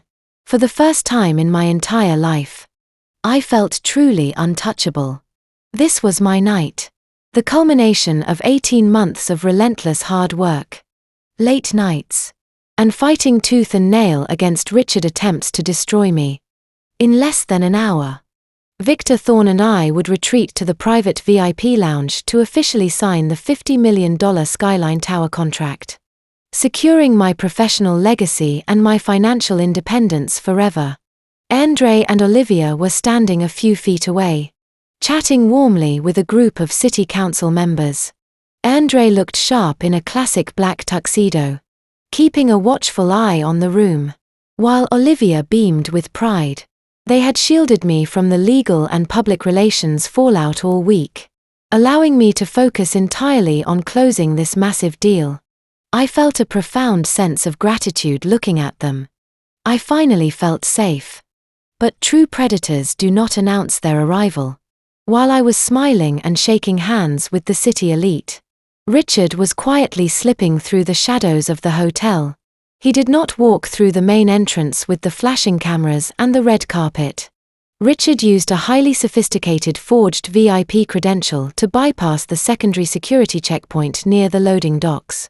He was dressed in a sharp, dark charcoal tuxedo that allowed him to blend perfectly into the sea of wealthy guests. But beneath the expensive fabric, his demeanor was entirely different. He was no longer the arrogant, untouchable chief executive officer. He was a desperate, cornered animal operating purely on instinct and adrenaline. His bank accounts were frozen. His reputation was in ruins. And this was his absolute final gambit. Richard bypassed the main ballroom floor entirely and took a carpeted staircase up to the mezzanine balcony. The elevated vantage point offered a sweeping unobstructed view of the entire gala. He gripped the heavy brass railing, his knuckles turning white as his dark eyes scanned the massive crowd below. It did not take him long to find me. The emerald green silk of my dress stood out vividly against the sea of standard black tuxedos. A sickening wave of possessive rage washed over him as he watched me laugh and converse with Victor Thorne. He hated seeing me thrive. He hated that I had survived his traps and his smear campaigns. But most of all, he hated that I no longer looked terrified of him. He pulled the cheap plastic burner phone from his pocket and typed a single encrypted message. In position. Lock it down. Down on the main floor. The 4 underground enforcers Richard had hired began to move with terrifying precision. Silas, the heavily scarred leader of the crew, was dressed in a dark suit that made him look like just another private security contractor. He casually walked past the main entrance, subtly nodding to 2 of his men. They immediately peeled off, taking up positions near the grand double doors, blending seamlessly into the shadows. They were not there to cause a scene. They were there to make sure nobody interfered once the extraction began. Silas and his largest enforcer made their way toward the back of the ballroom. navigating through the wealthy crowd with cold, calculated efficiency. Their target was the private restricted corridor that led directly to the VIP dressing lounge. It was a secluded area of the hotel, heavily insulated from the noise and the crowds of the main event, designed specifically for high-profile guests to relax in private. From his perch on the balcony, Richard watched Silas successfully breach the VIP corridor. The trap was officially set. The perimeter was secured by violent, ruthless men who had absolutely no moral boundaries. Richard slipped his phone back into his pocket, turned away from the balcony railing, and began his descent toward the hidden service stairwell. He was going to wait in the dark until his thugs had me completely cornered. Down in the ballroom, I glanced at my watch. It was 7:45. It was time. I smiled at Victor Thorne, excusing myself from the conversation to head toward the VIP lounge and prepare the final documents. I turned and walked directly toward the restricted corridor, completely unaware that I was walking straight into a violent ambush. I pushed through the heavy velvet curtains separating the main ballroom from the VIP corridor. The deafening roar of the charity gala instantly faded into a soft, muffled hum. The long hallway was lined with thick plush carpets and antique wall sconces casting a warm golden glow. It felt incredibly peaceful. I walked toward the end of the hall, finding the heavy oak door adorned with a small brass plaque that read Private Dressing Lounge. Inside the room was a sanctuary of luxury. A massive vanity mirror took up one wall surrounded by bright, flattering lights. A velvet chaise lounge sat in the corner next to a small glass table holding a silver tray with iced water. I set my clutch down on the marble vanity and let out a long, shaky breath. The adrenaline of the evening was finally starting to settle. I unzipped my leather portfolio and carefully pulled out the crisp, thick pages of the $50 million Skyline Tower contract. Laying them flat on the table, I picked up a heavy gold pen, rolling it between my fingers. This was it. The moment my life permanently changed. I looked at my reflection in the mirror, proud of the woman looking back at me. What I did not know was that just outside the heavy velvet curtains, the hotel's standard security detail was being systematically dismantled. Silas and his crew moved with terrifying efficiency. The first guard, an older man stationed near the corridor entrance, barely had time to turn his head before Silas stepped out of a blind spot. A swift, brutal strike to the back of the guard's neck sent him collapsing silently into Silas' arms. The enforcer dragged the unconscious man into a nearby utility closet, locking the door and hanging an out-of-order sign on the brass knob. The second guard was stationed near the service elevators. Silas' largest man, a hulking figure built like a brick wall, simply walked up to him holding a fake catering tray. When the guard looked down, the enforcer drove a heavy fist directly into his ribs, knocking the wind out of him, instantly followed by a sharp blow to the temple. The guard folded onto the carpet without making a single sound. Within 3 minutes, the entire VIP wing was completely isolated from the rest of the hotel. Silas pulled out a small electronic jamming device and attached it to the central camera relay box hidden in the ceiling tiles. The security feed for the entire hallway instantly looped, showing nothing but an empty, peaceful corridor to the hotel surveillance room. The perimeter was entirely secure. No one was coming in and no one was getting out. Down in the dark concrete service stairwell, Richard's phone buzzed twice. It was the signal. He pushed open the heavy fire door and stepped out into the plush VIP hallway. He adjusted his custom charcoal tuxedo, his breathing shallow and rapid with anticipation. He felt an intense psychotic rush of power. The corporate rules no longer applied. The legal threats from my brother-in-law were completely useless down here. He had dragged the battlefield into the physical realm. And in this arena, he believed he held all the cards. Richard reached into the inner breast pocket of his jacket. His fingers brushed against the thick folded pages of the transfer of rights contract. He then reached into his other pocket and pulled out a small clear medical syringe. He had paid an underground doctor an exorbitant amount of money for the fast-acting liquid sedative inside. It was not meant to knock me out completely. It was designed to completely paralyze my central nervous system, making my limbs heavy and my mind foggy. Just compliant enough to hold a pen and read a pre-written script into a camera, but entirely incapable of fighting back or screaming for help.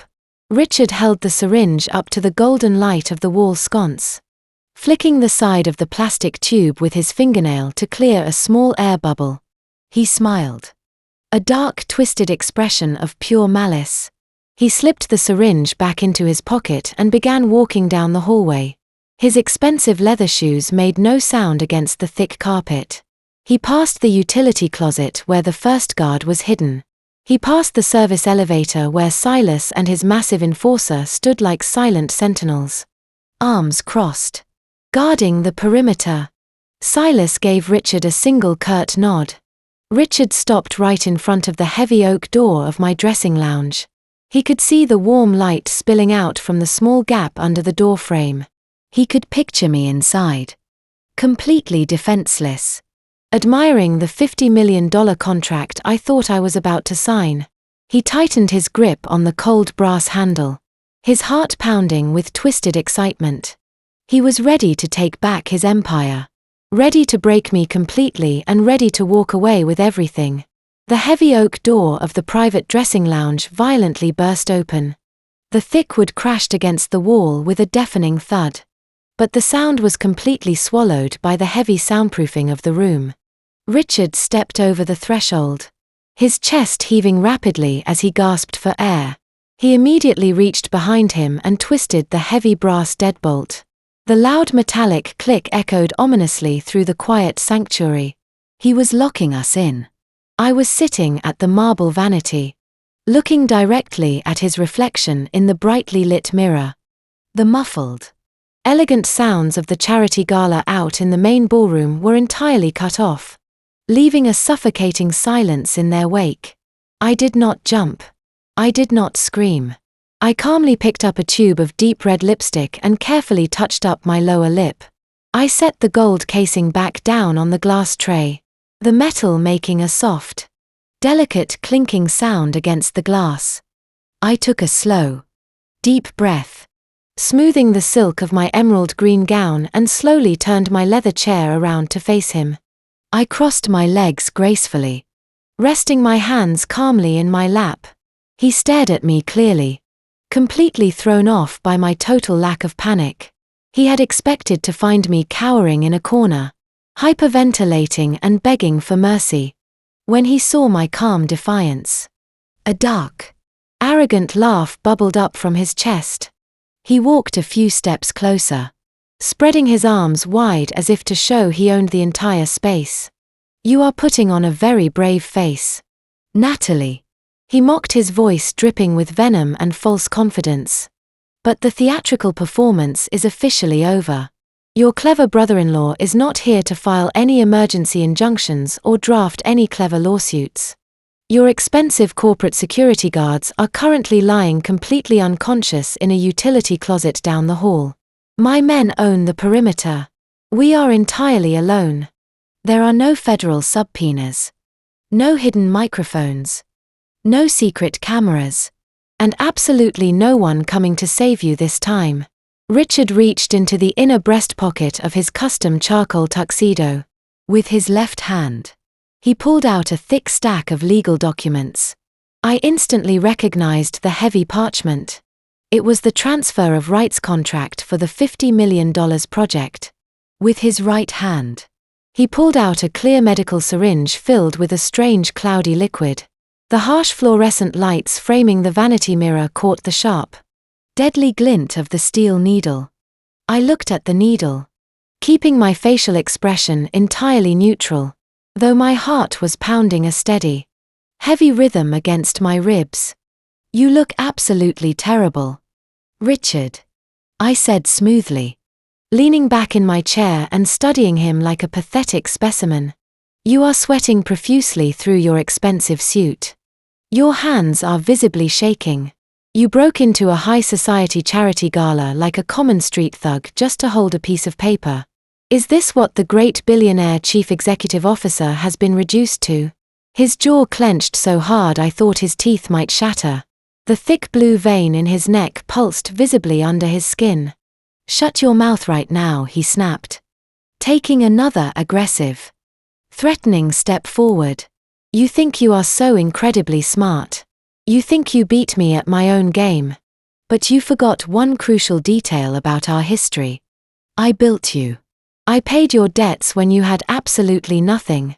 I gave you your entire career and I can take every single bit of it back with one simple signature. He violently threw the contract onto the small glass table next to my velvet chaise lounge. He held up the syringe, his thumb resting dangerously close to the plunger. This is a highly concentrated, fast-acting muscle relaxant, he explained, his voice turning completely ice-cold. I paid an underground physician a lot of money for this cocktail. In exactly 60 seconds after injection, you will not be able to lift your arms, move your legs, or even scream for help. You are going to sit perfectly still. You are going to look directly into my phone camera, and you are going to legally transfer the Skyline Tower account back to my holding company. He took another step, closing the distance between us until he was looming over me. If you refuse to sign that document right now, I will unlock that door and let Silas and his men come in here. They will convince you otherwise. And I promise you, Natalie, they are not nearly as gentle as I am. They enjoy breaking things. I stood up slowly from the vanity chair, rising to my full height. My silk gown pulled beautifully around my feet. I looked down at the pathetic contract, then looked him dead in his dark, psychotic eyes. I am not signing anything for you. You are a broken, bankrupt man. The federal government has your money and I have your professional reputation. You have absolutely nothing left in this world to threaten me with. That was his final breaking point. The last shred of his fragile sanity snapped completely in half. He let out a feral, guttural scream of pure, unadulterated rage. He did not care about the $50 million contract anymore. He just wanted to destroy me. Richard raised the deadly syringe high above his head and lunged across the dressing room directly at me. He crossed the few feet between us in a fraction of a second. I did not even blink. I did not need to. Just as the needle came within inches of my face, Richard completely stopped moving. A massive hand shot out from the dark alcove near the wardrobe and wrapped around his wrist like a steel vice. The forward momentum of his lunge was halted so violently that his expensive shoes actually slipped on the carpet. From the deep shadows of the room, a colossal figure detached itself from the darkness and stepped fully into the bright, flattering light of the vanity mirror. It was Damien. He stood exactly 6 feet and 5 in tall, carrying 250 pounds of dense, heavily trained muscle beneath a flawlessly tailored midnight blue suit. His expression was entirely blank. His eyes, a striking and piercing grey, were as cold and unforgiving as glacial ice. Richard gasped, his eyes widening in absolute shock as he stared up at the giant holding his arm. He tried to yank his wrist free, pulling with all his frantic might. But Damien did not move a single millimeter. It was like trying to pull a concrete pillar out of the ground.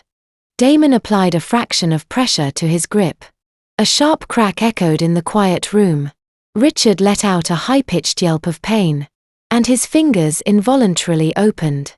The clear medical syringe fell from his grasp, shattering against the marble floor tiles and spilling the cloudy sedative everywhere. Damien smoothly let go of his wrist, pushing Richard backward with a single, effortless shove to the chest. Richard stumbled back, rubbing his bruised arm, but his narcissistic ego refused to let him accept the reality of his situation. He looked at the tailored suit and sneered completely, misreading the threat standing in front of him. "What is this?" Richard mocked, his voice shaking just slightly. despite his arrogant tone. "Is this your secret weapon? Natalie, you brought a glorified rent-a-cop to a high-stakes corporate negotiation." He pointed a trembling finger at Damien. "Listen to me. You overpaid bouncer." Richard threatened. "I have 4 heavily armed enforcers standing right outside that door. If I snap my fingers, they will come in here and tear you to pieces. You need to unlock that door and walk out of this room right now while you still have your legs." Damien did not say a word. He did not even look angry. He simply reached into his pocket and pulled out the heavy brass master key for the VIP dressing lounge. He walked slowly past Richard toward the heavy oak door. Richard watched him, a smug smile returning to his sweaty face. "That is right," Richard said arrogantly. "Unlock the door and get out." But Damon did not unlock the door. He inserted the key into the deadbolt and turned it, double-locking the heavy mechanism from the inside. He pulled the key out and held it up in the air right in front of Richard's face. Slowly, deliberately, Damien closed his massive fist around the thick metal.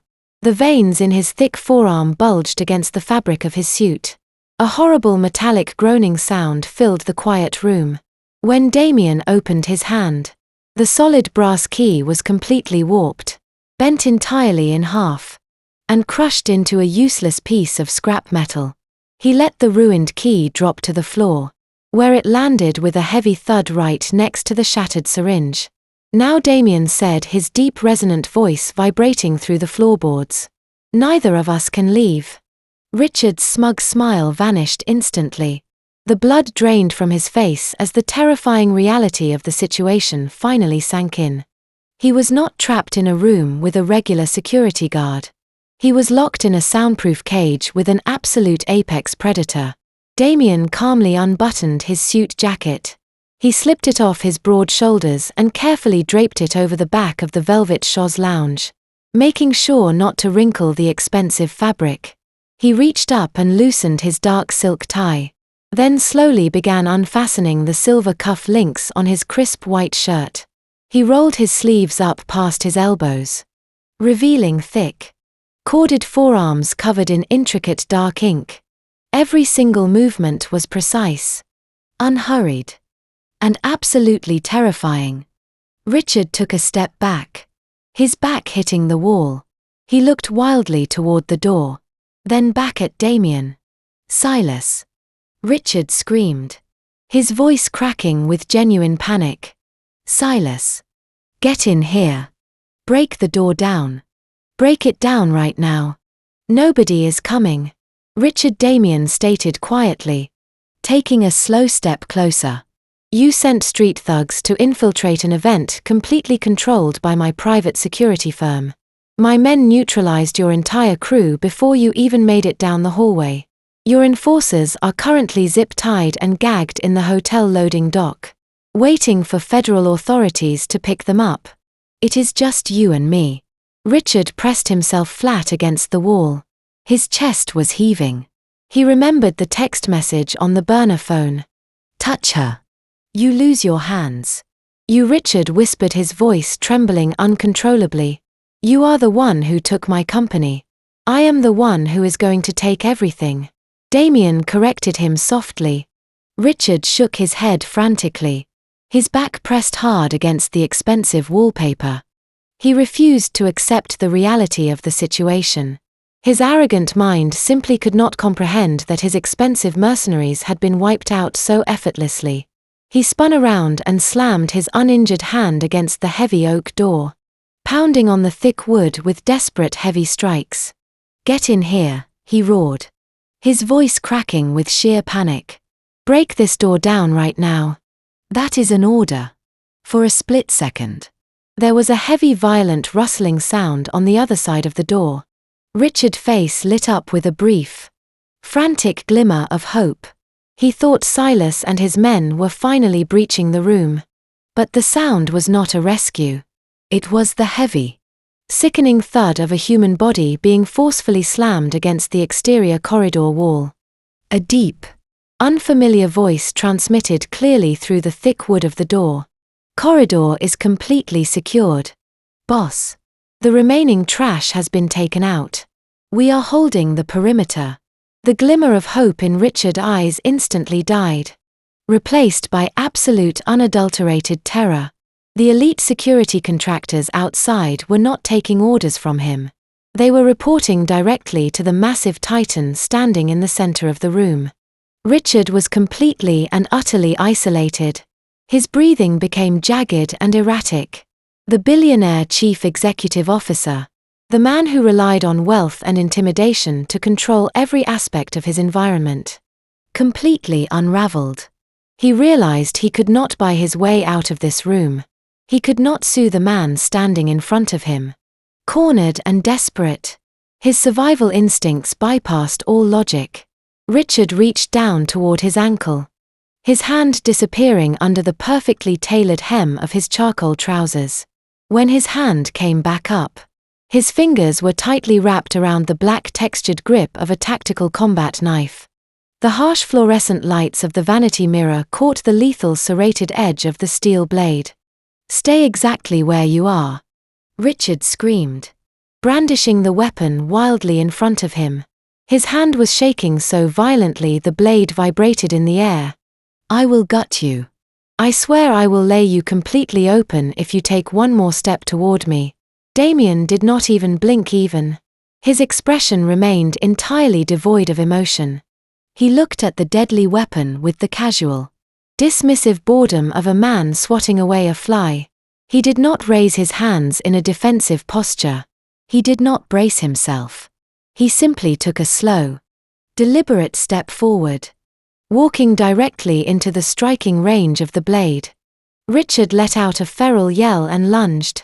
He thrust the knife forward with all of his body weight, aiming the serrated steel directly at the center of Damien's chest. What happened next defied human comprehension. For a man who stood 6 feet and 5 in tall, carrying 250 pounds of dense muscle, Damien moved with a terrifying explosive speed that was impossible to track. Before the tip of the blade could even graze the fabric of his suit, Damon's left hand shot out like a striking viper. His massive fingers clamped down around Richard's forearm, stopping the aggressive forward momentum dead in its tracks. The impact sounded like 2 heavy pieces of timber colliding. Richard's eyes went wide as he realized his arm was caught in an unbreakable mechanical vice. Damien did not hesitate for a fraction of a second. With a sharp, brutal flick of his wrist, he twisted Richard's arm outward at a highly unnatural angle. A loud, sickening crack echoed sharply through the quiet dressing lounge. Richard's mouth opened in a silent scream of absolute agony. The bones in his wrist shattered completely under the immense crushing pressure of Damien's grip. The tactical knife instantly slipped from his numb broken fingers, clattering uselessly onto the marble floor tiles. Before Richard could fall to his knees, before he could even draw a breath to vocalize his excruciating pain, Damon's right hand moved. His thick, heavily corded fingers clamped directly around Richard's throat, pinning his windpipe with terrifying precision. Damon planted his feet, engaged the massive muscles in his shoulders and back, and simply lifted. Richard's expensive leather shoes left the carpeted floor. He was hoisted completely into the air, dangling helplessly with his feet kicking furiously against empty space. The sheer terrifying physical strength required to lift a fully grown man off the ground with a single arm was staggering. Damien held him suspended there perfectly stable, his arm locked like an iron girder. He looked up into Richard's purple swelling face with eyes as cold and dark as a frozen ocean. Richard's hands instinctively flew up desperately, clawing at the thick forearm holding him by the throat. His perfectly manicured fingernails dug into Damien's skin, trying frantically to pry the massive fingers loose. It was completely useless. He was gasping for air that could no longer reach his lungs. His eyes bulged, filling with tears of pure suffocating panic. I sat calmly in my velvet chair at the vanity mirror, watching the entire sequence unfold. I did not feel a single ounce of pity. For 2 long agonizing years, This man had suffocated me psychologically. He had choked the life out of my career, my independence, and my spirit. He had made me feel like I was drowning every single day. Now the metaphor had become his physical reality. The possessive monster who always had to be the most powerful person in the room was suspended in the air, dangling like a broken toy, completely at the mercy of a man who could end his life with a simple squeeze of his fingers. Richard kicked his expensive leather shoes wildly against Damon's legs. But it was like kicking a solid oak pillar. The massive security contractor did not flinch, and his grip did not yield a single millimeter. Richard's face shifted rapidly from a deep, congested purple to an alarming oxygen-deprived shade of gray. The thick veins in his temples throbbed violently against his skin, looking as if they were ready to burst under the immense pressure. He frantically clawed at the iron fingers clamped around his throat. His perfectly manicured nails tore and bled against Damien's forearm. But his desperate scratching achieved absolutely nothing. The billionaire was entirely powerless. Damien took a slow step closer to the bright fluorescent lights of the vanity mirror, bringing Richard's suffocating face directly into the harsh, glaring illumination. Damien did not yell. He did not need to raise his voice to project absolute dominance. When he finally spoke, his deep rumbling baritone cut through the heavy silence of the soundproof dressing room like a physical blade. "Do you remember the night you crashed that anniversary dinner?" Damon asked quietly, his steely grey eyes locking directly onto Richard. Terrified, bulging eyes. "You made a very specific, very violent promise that night. You stood in that private dining room, and you told her that if you ever caught another man so much as looking at her, you would personally break his legs." Damien tilted his head slightly, his expression remaining completely impassive, as Richard let out a pathetic, suffocated wheeze, desperately fighting for a single breath of air. "Well," Damien continued, his voice dropping an octave lower, the heavy sound practically vibrating the marble floorboards beneath them. "I am looking at her. I have been looking at her for 2 years." Richard's legs began to slow their frantic, useless kicking. The edges of his vision were rapidly going dark. The immense terror of imminent death completely overtook his narcissistic ego. He was going to die right here, suspended in the air by a man he had foolishly mocked and underestimated. "And just to be absolutely clear about where things stand right now," Damien said, leaning in so close that Richard could feel the cold, steady rhythm of his breath. "Last night, I did not just look at her. I got down on one knee and I put a ring on her finger. She's going to be my wife." Damien paused, letting the devastating reality of those words sink deep into Richard. Fading panicked consciousness. "So, here I am. Richard. What are you going to do about it? How exactly do you plan on breaking my legs?" Richard could not answer. He could not even attempt to beg. He could only stare in absolute paralyzed horror at the titan holding his entire existence in the palm of one massive hand. Damien held him suspended there for 5 more agonizing seconds, ensuring Richard felt the absolute crushing weight of his own profound insignificance. Then, with a look of pure, unadulterated disgust, Damien simply opened his hand. He did not lower Richard down gently. He dropped him like a piece of worthless trash. Richard crashed hard onto the marble floor tiles. The heavy impact knocked whatever little breath he had left completely out of his lungs. He curled into a pathetic trembling ball, clutching his shattered wrist tightly to his chest as he violently gasped and hacked, trying desperately to force oxygen back into his burning airways. The miserable sound of his ragged, desperate breathing filled the quiet dressing lounge. I sat calmly in my velvet chair, watching the man who had terrorized me for years writhing on the ground at my feet. The terrifying corporate monster was completely gone. In his place was a broken, humiliated criminal choking on his own arrogance. I stood up slowly from the vanity and walked over to where he lay.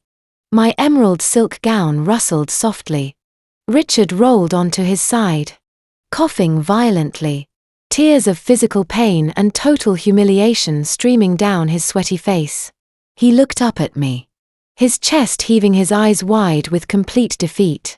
Then his gaze dropped to my left hand. The bright lights caught the stunning 2-carat diamond ring resting perfectly on my finger.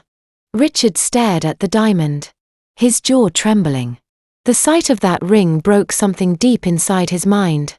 It was the ultimate, undeniable proof that he had completely lost. He had spent years trying to isolate me, and he had entirely failed. I had found immense professional success, and I had found a protector who literally crushed his bones. Damien stepped up beside me, placing his massive, comforting hand gently on the small of my back. The extreme contrast between the brutal violence he had just unleashed and the tenderness he showed me was incredible. We stood there together, an unbreakable wall, looking down at the absolute wreckage of Richard's life.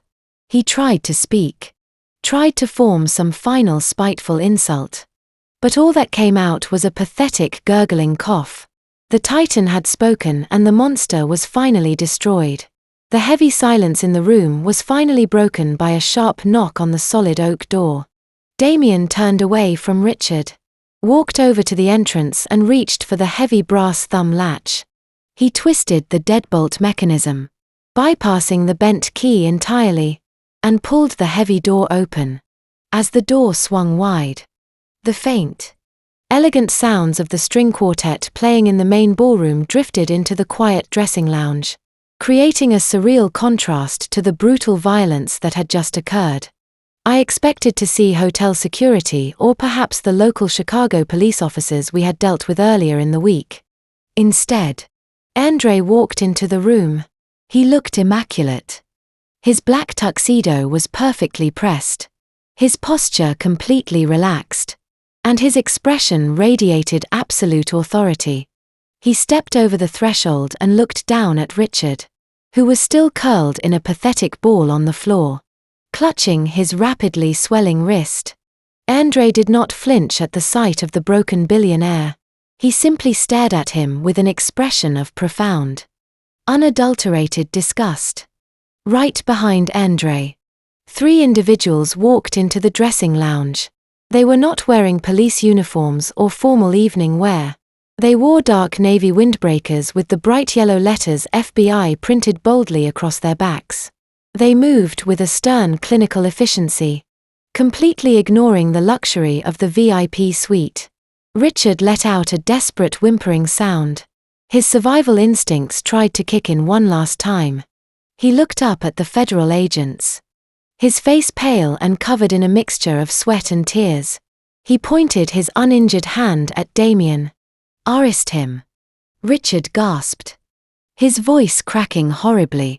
"He assaulted me. He broke my wrist and tried to strangle me. Look at my neck. I need a paramedic. I am pressing maximum charges for attempted murder." The lead FBI agent, a tall woman with sharp features and a completely stoic expression, did not even look at Damien. She looked down at Richard, her eyes devoid of any sympathy.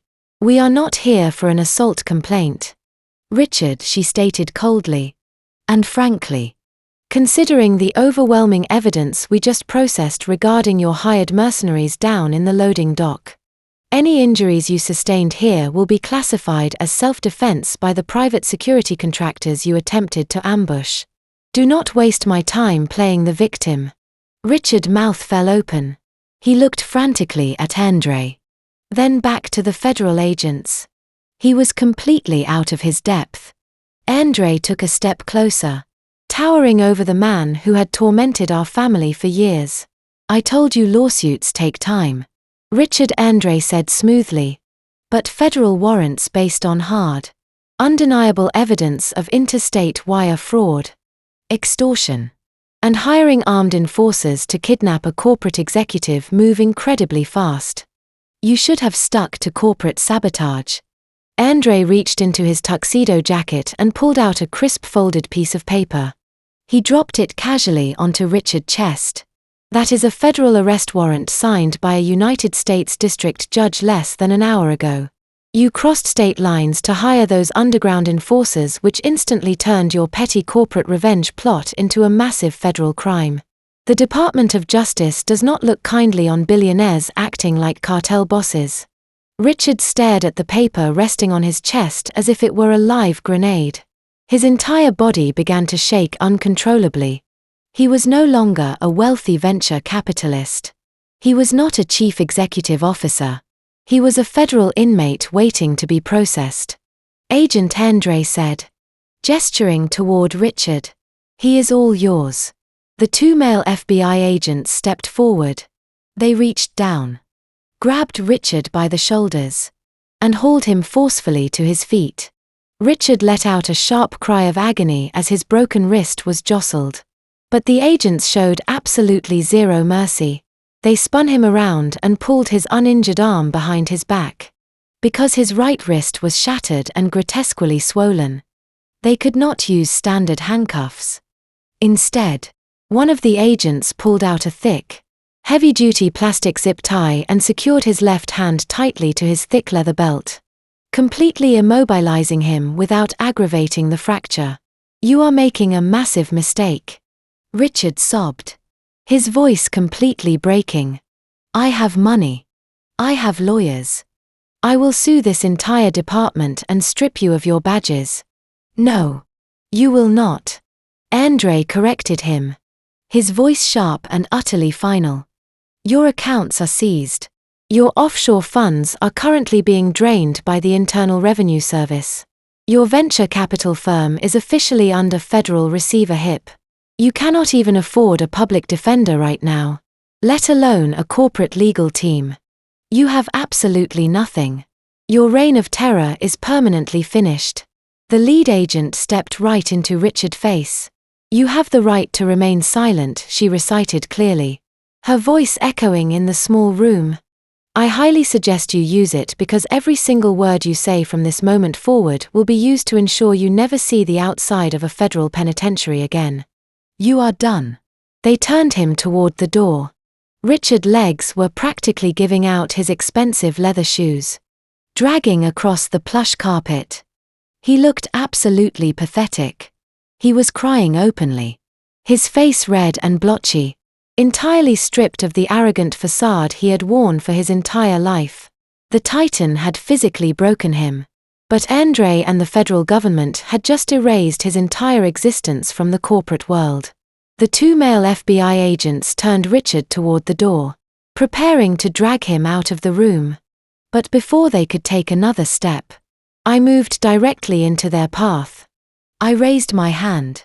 Surprisingly, the lead female agent gave me a short, respectful nod and signaled her men to hold their ground.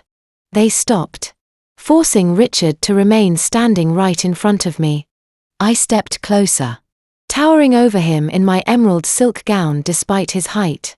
The man who had haunted my nightmares for 2 years was now trembling violently, his expensive charcoal suit wrinkled and stained with sweat. You really thought you outsmarted me with that hostile takeover, did you not? I asked, my voice completely calm, but ringing with absolute authority.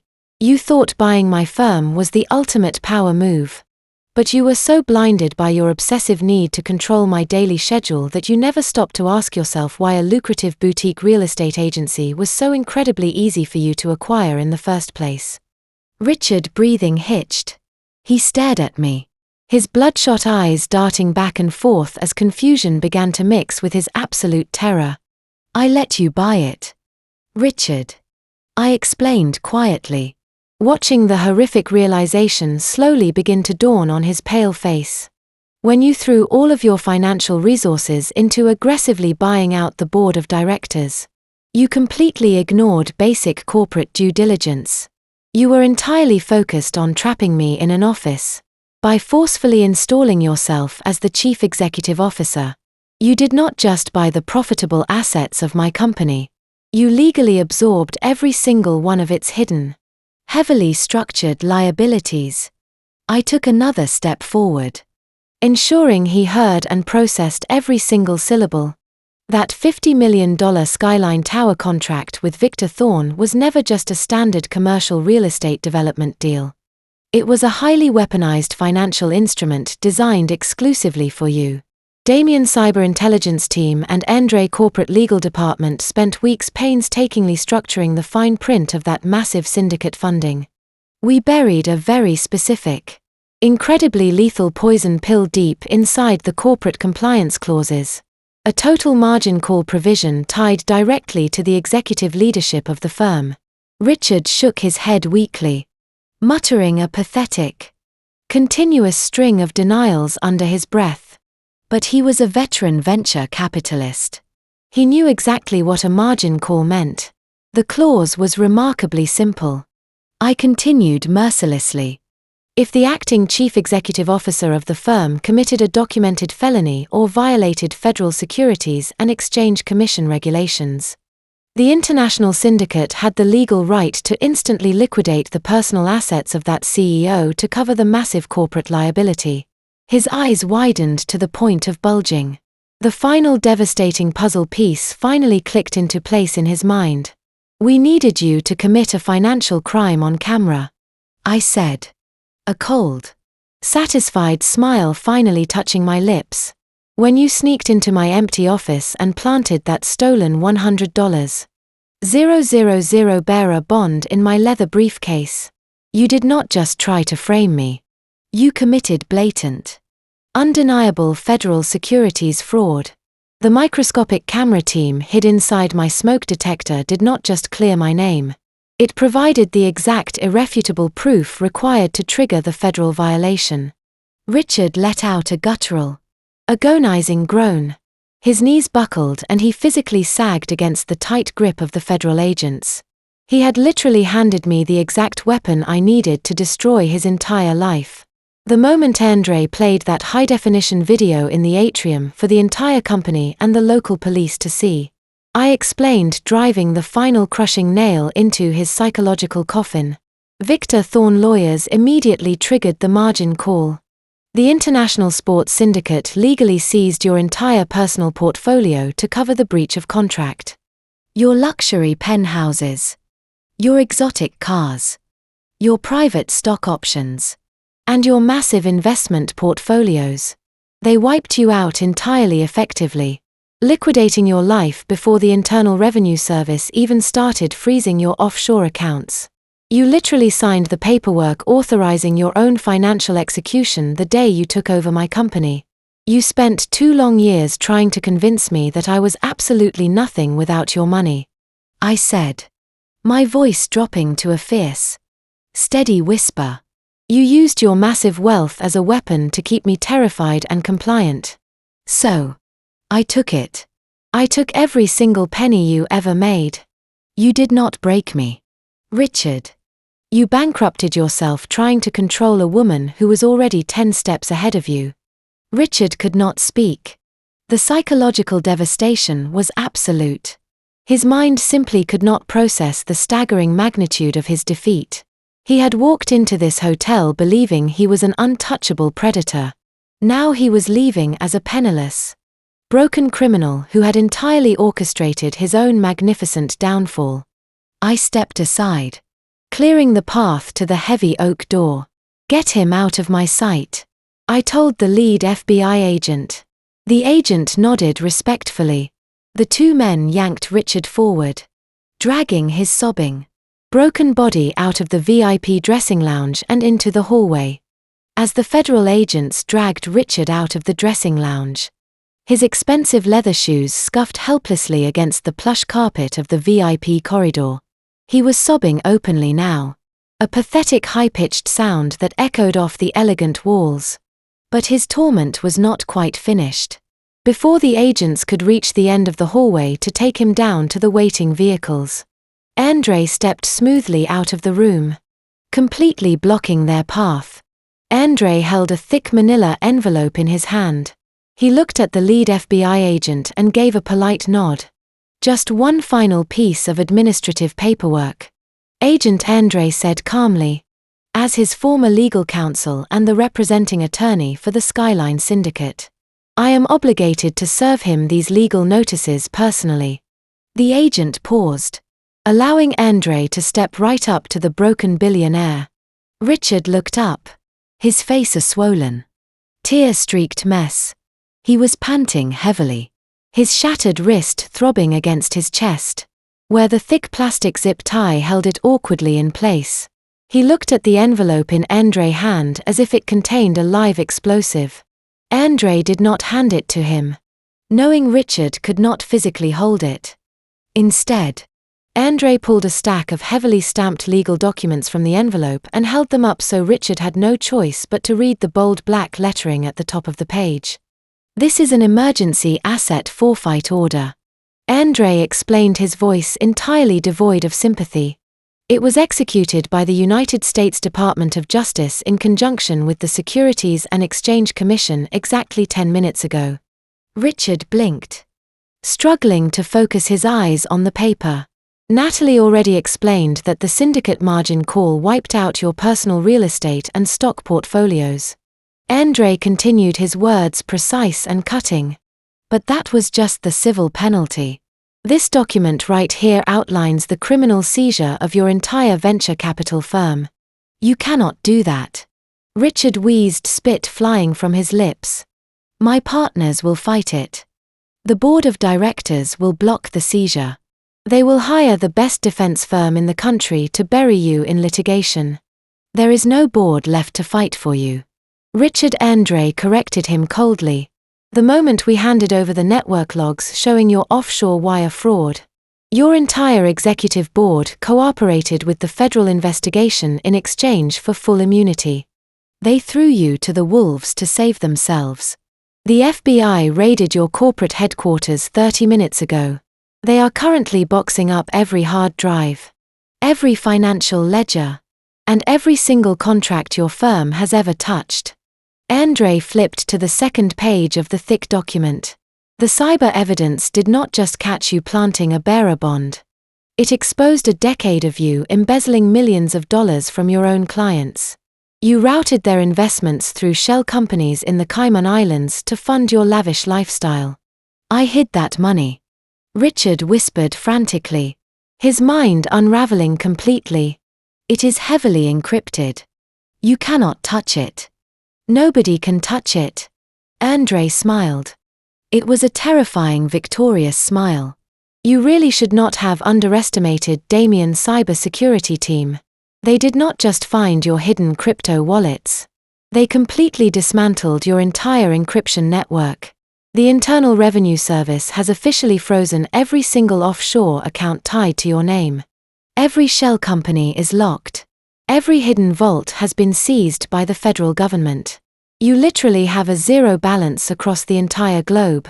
The reality of Andre's words crashed down on Richard like a collapsing building. For a narcissist like Richard, money was not just currency. It was his armor. It was his absolute entire identity. He had always believed that even if he got caught breaking the law, his immense wealth would shield him from any real consequences. He thought he could hire a team of ruthless defense attorneys to drag the case out for years, ultimately negotiating a comfortable sentence in a minimum security white-collar resort. He suddenly realized he could not hire anyone. He could not afford a single lawyer. The great untouchable billionaire was going to be assigned a severely overworked public defender. He was not going to a country club. He was going to be thrown into the general population of a maximum security federal penitentiary as a completely broke, disgraced nobody.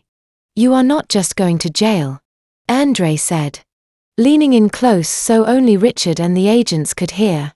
You are going to jail as a poor man. When you finally get out in 20 years, you will have absolutely nothing to your name. Your power, your legacy, and your identity are entirely erased. Richard let out a hollow, agonizing wail. It was the sound of a man mourning his own death. His legs completely gave out, and he collapsed into dead weight, forcing the federal agents to hoist him up by his armpits. His head hung forward, his chin resting on his chest as all the fight completely left his body. The Titan had physically dominated him. Natalie had outsmarted him. And Andre had legally buried him. Andre stepped back, folding the documents and slipping them back into his perfectly tailored suit jacket. He looked at the lead agent. "He is all yours." The agents adjusted their grip on the sobbing, ruined man. But they did not take him toward the discreet service elevator at the back of the hallway. They turned him around, pointing him directly toward the heavy velvet curtains that led out into the main ballroom of the charity gala. It was time for the rest of the city to witness the monster fall. The lead federal agent reached out and forcefully yanked back the heavy crimson velvet curtains that separated the private VIP corridor from the main ballroom. The sudden influx of bright glittering light from the massive crystal chandeliers above hit Richard like a physical blow. The grand charity gala was operating at its absolute peak. The elegant string quartet was playing a lively, sophisticated classical piece, and the room was filled with the cheerful, echoing hum of hundreds of Chicago elite engaged in high society networking. It was a room entirely built on the foundation of wealth, prestige, and flawless public image. The two male agents did not pause to let the crowd adjust. They marched straight through the curtains, dragging Richard along with them. Their heavy tactical boots thumped loudly against the polished hardwood floor, a stark and violent contrast to the delicate designer heels and polished leather shoes of the wealthy guests. At first, only the people standing near the corridor entrance noticed the intrusion. A waiter carrying a silver tray of champagne flutes froze in his tracks, his eyes widening in absolute shock. A prominent city councilwoman stopped mid-sentence, her jaw dropping open as she stared at the federal windbreakers. Then, like a ripple expanding across a quiet pond, the realization began to spread throughout the massive ballroom. One by one, the conversation stopped. The cheerful laughter abruptly died out. The musicians in the string quartet noticed the sudden shift in the atmosphere and slowly stopped playing their bows, hovering awkwardly over their instruments. Within 30 seconds, the deafening noise of the gala was replaced by a heavy, suffocating, and absolute silence. Hundreds of the most powerful investors, real estate mogul, and corporate executives in the city turned their heads to watch the spectacle unfolding in the center of the room. What they saw completely defied their comprehension. Richard had always projected the image of an untouchable, brilliant billionaire. He was a man who commanded respect through sheer financial intimidation. But the man being paraded through the ballroom now was unrecognizable. His custom-tailored charcoal tuxedo was wrinkled, violently twisted out of shape and stained with dark patches of cold sweat. His face was a horrific swollen mess of purple bruising and street tears, because his shattered right wrist was awkwardly bound to his thick leather belt with a heavy plastic zip tie. His posture was hunched and completely broken. He was sobbing openly. A loud, pathetic, wet sound that echoed terribly in the dead, silent room. His legs were giving out with almost every step, forcing the federal agents to practically carry him by his armpits. The silence in the ballroom broke, replaced by a fierce, undeniable wave of frantic whispering. The whispers swept through the crowd like wildfire. People were pointing. Hands were flying up to cover shocked gasps. Richard tried desperately to tuck his chin against his chest. He tried to hide his swollen, ruined face from the hundreds of judging eyes. But the lead agent walking beside him snapped a harsh command, forcing him to keep moving forward. For a severe narcissist whose entire existence relied on projecting superiority, this public walk of shame was a psychological execution. The physical pain of his shattered wrist was absolutely nothing compared to the excruciating agony of his social obliteration. As they marched him straight down the center aisle of the ballroom, Richard made accidental eye contact with a senior banking executive. It was a man he had played golf with just last week. A man who managed billions in offshore hedge funds. Richard let out a pathetic, Desperate gasp. Silently pleading for help. Or at least a shred of sympathy. The banking executive did not flinch. He looked at Richard's ruined zip-tied form with an expression of pure cold disgust and deliberately turned his back, taking a slow sip from his crystal champagne flute. The silent rejection was absolute. In that single moment, Richard realized he was completely excommunicated.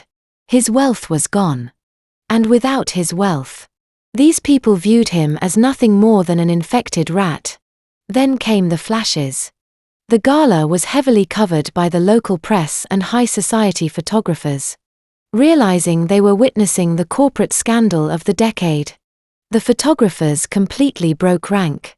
Blinding white flashes of light erupted from every angle, capturing his tears, his swollen face, and the federal agents hauling him away. He squeezed his eyes shut, turning his head away from the cameras. But there was nowhere to hide. Those humiliating images would be plastered across the front page of every financial news network in the country before sunrise.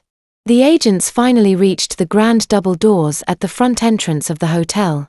A uniformed hotel manager frantically pulled the doors open, eager to get the disruption out of his lobby. The federal agents pushed Richard through the threshold and out into the freezing Chicago night air.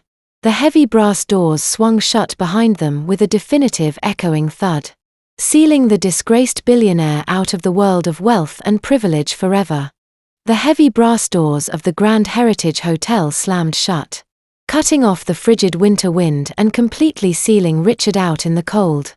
For several long seconds, the massive ballroom remained entirely frozen in a state of collective shock. Hundreds of Chicago elites simply stared at the closed doors, processing the spectacular, catastrophic downfall they had just witnessed. Then the hotel manager gave a frantic wave to the string quartet. The musicians hurriedly raised their bows and began playing a lively sweeping waltz.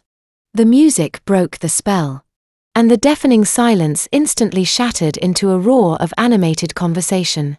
I stepped out from behind the heavy crimson velvet curtains and walked slowly into the center of the grand ballroom. The emerald green silk of my gown caught the light of the crystal chandeliers. As I moved through the crowd, the sea of wealthy investors and corporate executives automatically parted for me. But the energy had completely shifted. They were no longer looking at me with the polite underlying skepticism usually reserved for young female directors. They were looking at me with absolute undeniable respect. I had just publicly orchestrated the total destruction of one of the most ruthless venture capitalists in the city. And I had done it without breaking a single sweat. Victor Thorne emerged from the crowd, followed closely by his two serious-looking corporate attorneys. A waiter carrying a silver tray rushed past and Victor smoothly grabbed two crystal fluts of vintage champagne. He walked directly up to me and handed me one of the glasses. A rare genuine smile broke across his usually stern face. I always knew Richard was a dangerous liability to this firm, Victor said, raising his glass slightly. But I must admit, Natalie, I never expected you to dismantle his entire empire quite so efficiently. You did not just remove an obstacle today. You sent a massive warning shot across the entire commercial real estate industry. Nobody will ever try to leverage you again. Victor gestured to one of his attorneys who immediately opened his leather briefcase and pulled out the final Skyline Tower contracts. We did not retreat to a private room. Right there in the middle of the crowded ballroom using the silver catering tray as a makeshift desk. Victor and I signed the legal documents. The flash of camera bulbs illuminated the room as the $50 million deal was officially cemented. The surrounding crowd actually erupted into a round of polite applause. It was the absolute pinnacle of my professional career. Andre and Olivia pushed their way through the throng of congratulating guests. Andre had a deeply satisfied smirk on his face. He raised his own glass of champagne, clinking it gently against mine. The justice system is a beautiful machine when you know exactly which gears to turn, Andre said with a proud nod. He is currently sitting in the back of a federal transport vehicle, completely stripped of his assets. You are finally free." Olivia did not bother with a toast. She practically tackled me into a massive, crushing hug. I wrapped my arms around my sister, burying my face in her shoulder. She was crying. But these were tears of profound, overwhelming relief. We had survived the smear campaigns, the financial threats, and the psychological warfare. Our family had held the line, and we had won. The press photographers swarmed us, begging for a statement and more pictures. I smiled for a few flashes. But then a familiar subtle movement caught the corner of my eye. I looked past the blinding camera lights toward the arched entryway leading to the private terrace. Damien was standing there in the shadows. He had put his suit jacket back on, adjusting his dark silk tie so perfectly. You would never know he had just physically broken a man in half 10 minutes prior. His piercing grey eyes locked onto mine. He gave me a single, almost imperceptible nod. I politely excused myself from the reporters, leaving Andre to handle the press statements. I walked away from the noise, the glamour, and the flashing lights stepping out onto the quiet, dimly lit stone terrace. The cool night air brushed against my skin, but I did not feel cold. Damien stepped forward and reached out for me.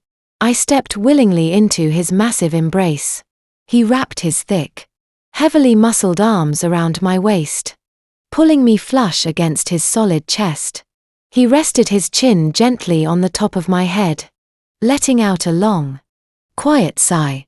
For 2 years, Richard had used his wealth and power to build a cage around me, trying to control my every breath through fear and intimidation. But standing there, enveloped in Damien's arms, I felt the exact opposite.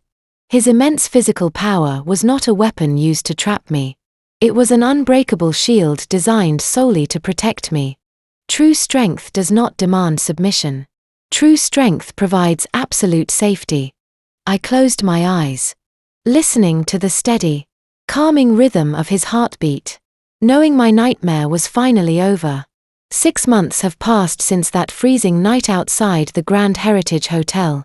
Time has a remarkable way of washing away the dirt left behind by toxic people. This morning, I drove to the exact same commercial high-rise where Richard had publicly humiliated me. But when the elevator doors slid open on the executive floor, the environment was entirely different. The suffocating tension was completely gone. In its place was a thriving, energetic workspace. I walked past the reception desk and looked at the heavy glass doors of the corner suite. My name was etched into the frosted glass.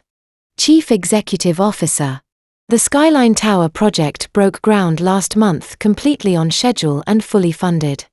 Victor Thorne and his international sports syndicate are thrilled with the progress, and my firm has secured 3 more massive development contracts on the back of that success. I now own the company outright, having bought back the remaining shares liquidated by the federal government during Richard's asset seizure. Speaking of Richard, the wheels of the federal justice system finally ground him into dust. Last Tuesday, I walked into the federal courthouse in downtown Chicago for his final sentencing hearing. Andre walked on my left, sharp and professional, in his tailored suit, while Damien walked on my right, a silent, towering mountain of absolute protection. When they brought Richard into the courtroom, I almost did not recognize him. The billionaire venture capitalist who used to terrorize my family was completely gone. He was wearing an oversized faded orange jumpsuit. His hair was thinning. His posture was stooped. And his right wrist was encased in a thick permanent medical brace because it had healed improperly while he was waiting in a holding cell. He looked small. He looked weak. He looked exactly like the pathetic hollow man he had always been underneath his expensive clothes. His overworked public defender tried to plead for leniency, citing Richard's previously clean record. But the federal judge was absolutely merciless. The judge read through the staggering list of charges, including interstate wire fraud, massive corporate embezzlement, criminal extortion, and conspiracy to commit physical assault.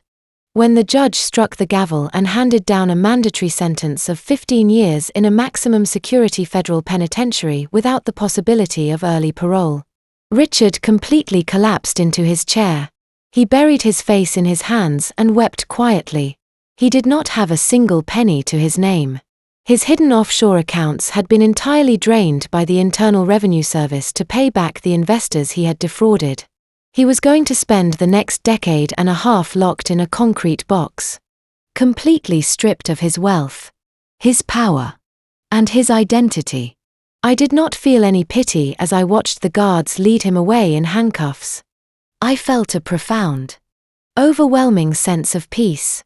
I walked out of that courthouse into the bright Chicago sunlight, took a deep breath of fresh air, and finally closed that dark chapter of my life forever. Everything else has fallen beautifully into place. Olivia Catering business did not just recover from the smear campaign. Once the news of Richard's federal indictment broke, the public realized the negative reviews were a malicious fabrication. The community rallied behind her and her business doubled its revenue in a single quarter. Our family is closer and stronger than we have ever been. And Damien, the titan who stepped out of the shadows to protect me when I needed him the most. We are planning a small private wedding for next spring. He continues to run his elite security firm. But at the end of the day, his favorite place to be is simply sitting beside me on our couch. A quiet and unwavering anchor in my beautifully chaotic life. When you are trapped in the cycle of emotional and financial abuse, the world feels incredibly small. The person controlling you makes you believe that they hold the absolute keys to your survival. They convince you that without their money, their connections, or their approval, you will simply cease to exist. But I am standing here today as living proof that their power is an absolute illusion. It is a fragile house of cards built entirely on your fear. The moment you stop being afraid, the moment you decide to fight back with cold logic and strategy instead of raw emotion, their entire empire crumbles. True independence is not just about escaping. It is not just about surviving the abuse and quietly moving on with your life. It is about building an armor so incredibly strong, so structurally flawless that the monsters from your past completely break their own teeth trying to bite you again. I took my power back. I took my life back. And I legally destroyed the man who tried to ruin me. Have you ever had to legally destroy someone who tried to ruin you? Let me know your story in the comments below. Hit the subscribe button and like this video to join our community of survivors. Until next time, stay strong and never let anyone convince you that you are not the absolute architect of your own destiny. The harrowing journey of Natalie escaping the clutches of her possessive ex leaves us with a profound and empowering lesson. True strength against a toxic abuser does not roar at plans. When faced with a relentless narcissist, emotional reactions are exactly the fuel the abuser needs to maintain control. Throughout the story, Richard continuously laid traps designed to break Natalie psychologically. He humiliated her in the boardroom, attempted to ruin her sister's livelihood to isolate her, and finally tried to frame her for a federal crime. In the past, this intimidation might have forced her to surrender. However, the critical lesson here is the incredible power of strategic silence and meticulous preparation. Instead of screaming, pleading, or acting out of blind panic when confronted with his malice, Natalie remained terrifyingly calm.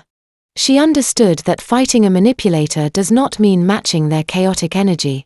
It means observing their patterns and outsmarting them entirely. Furthermore, Natalie's ultimate victory underscores the vital importance of a healthy, unwavering support system. She did not fight her battle alone. By leaning on her fiercely loyal sister, her brilliant brother-in-law, and her fiercely protective partner, she constructed a fortress that Richard's arrogance simply could not penetrate. An abuser's greatest weapon is always isolation, making the victim feel small, toxic, and entirely dependent. By nurturing genuine connections and trusting the right people, Natalie proved that letting others help you is actually the ultimate armor. She allowed Richard's own blinding ego to become the very mechanism of his spectacular downfall. Ultimately, surviving toxicity requires more than just walking away. It requires rebuilding your life so strongly that the monsters from your past break their own teeth trying to bite you again. If you or someone you know is currently dealing with a manipulative abuser, take a step back today to document their actions. Confide in your trusted allies. And start strategically planning your unbreakable freedom.